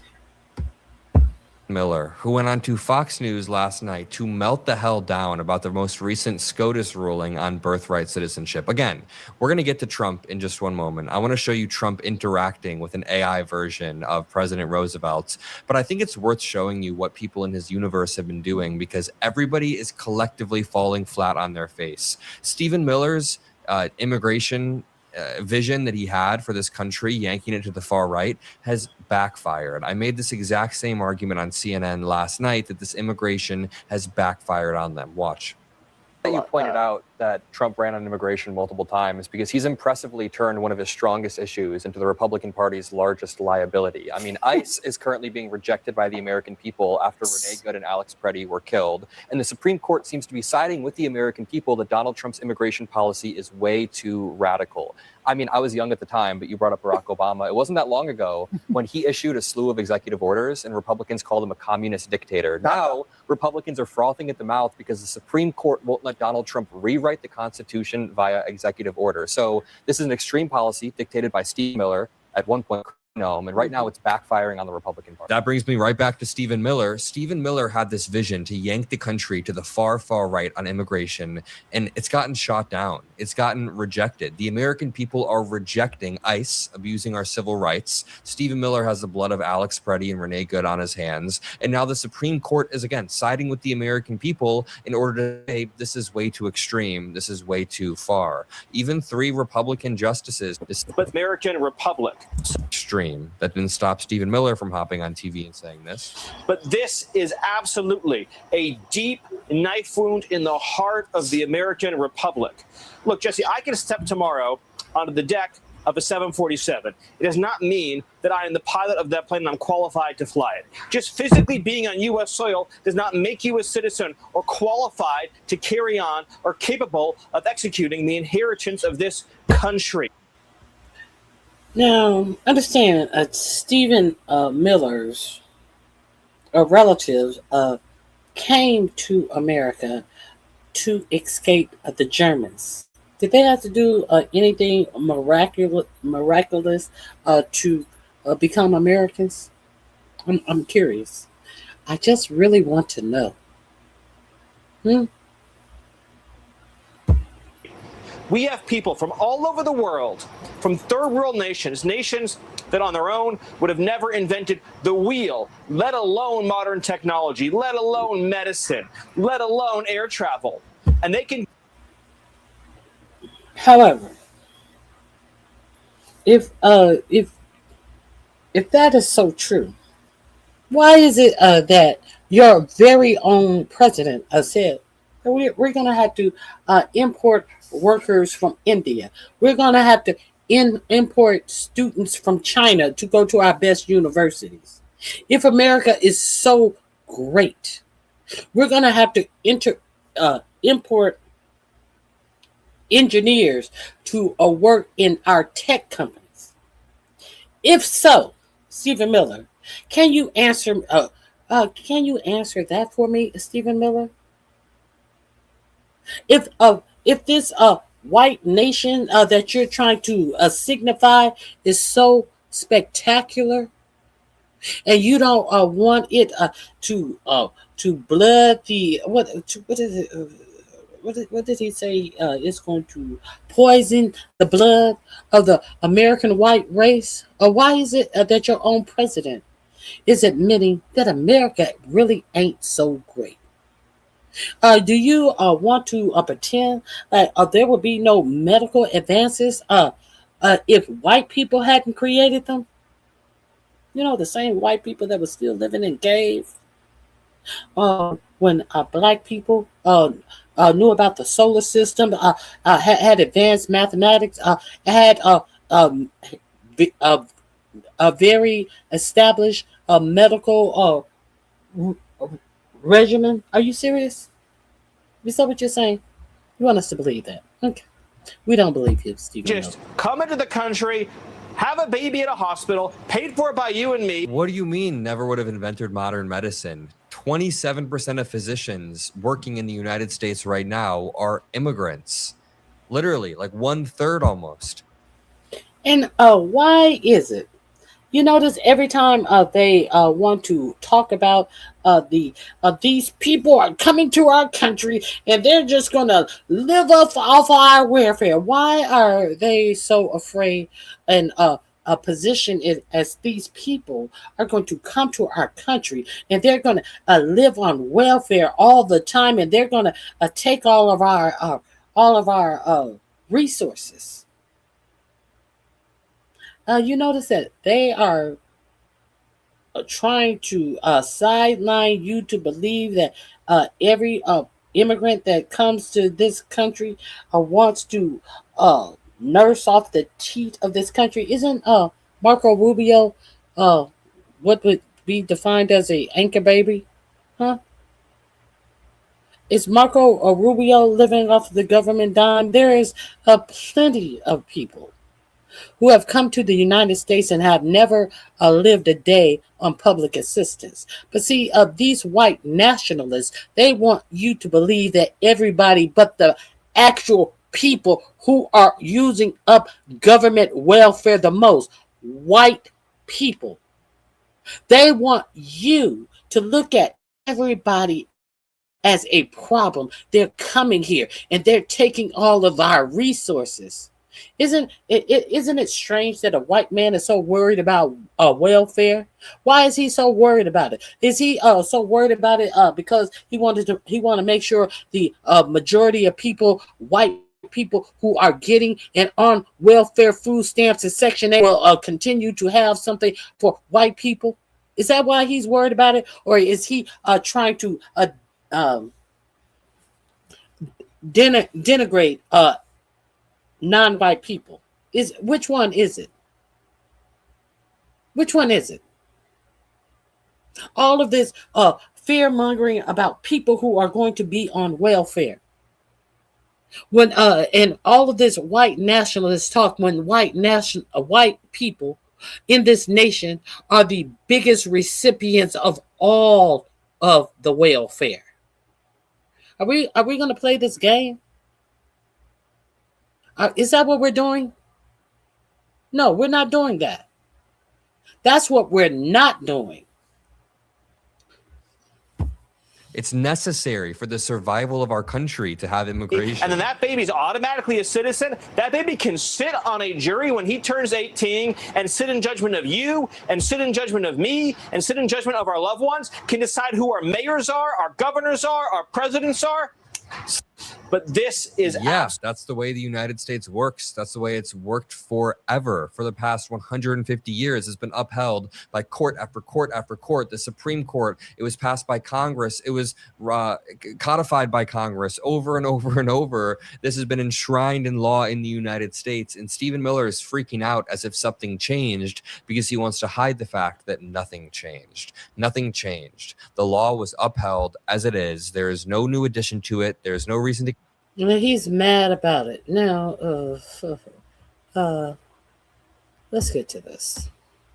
The man who put the library in its first funding, think of it as so much. He raised so much money. He did so many different things. He really did. He had a very complete life when you think. He was a real man of many forms of genius, and without whom it would never have been possible. Secretary of the Interior. And I'll tell you what, This dude is already winded and can't even read. I thought he was an oil man, and he wasn't. I saw him on a debate because this guy was actually going against me. Can you believe it? But I thought he was very impressive.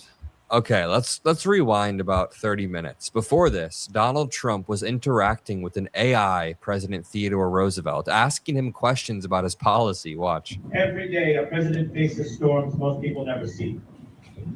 Keep your nerve and remember the nation comes first. You get through. I know you know that feeling yourself.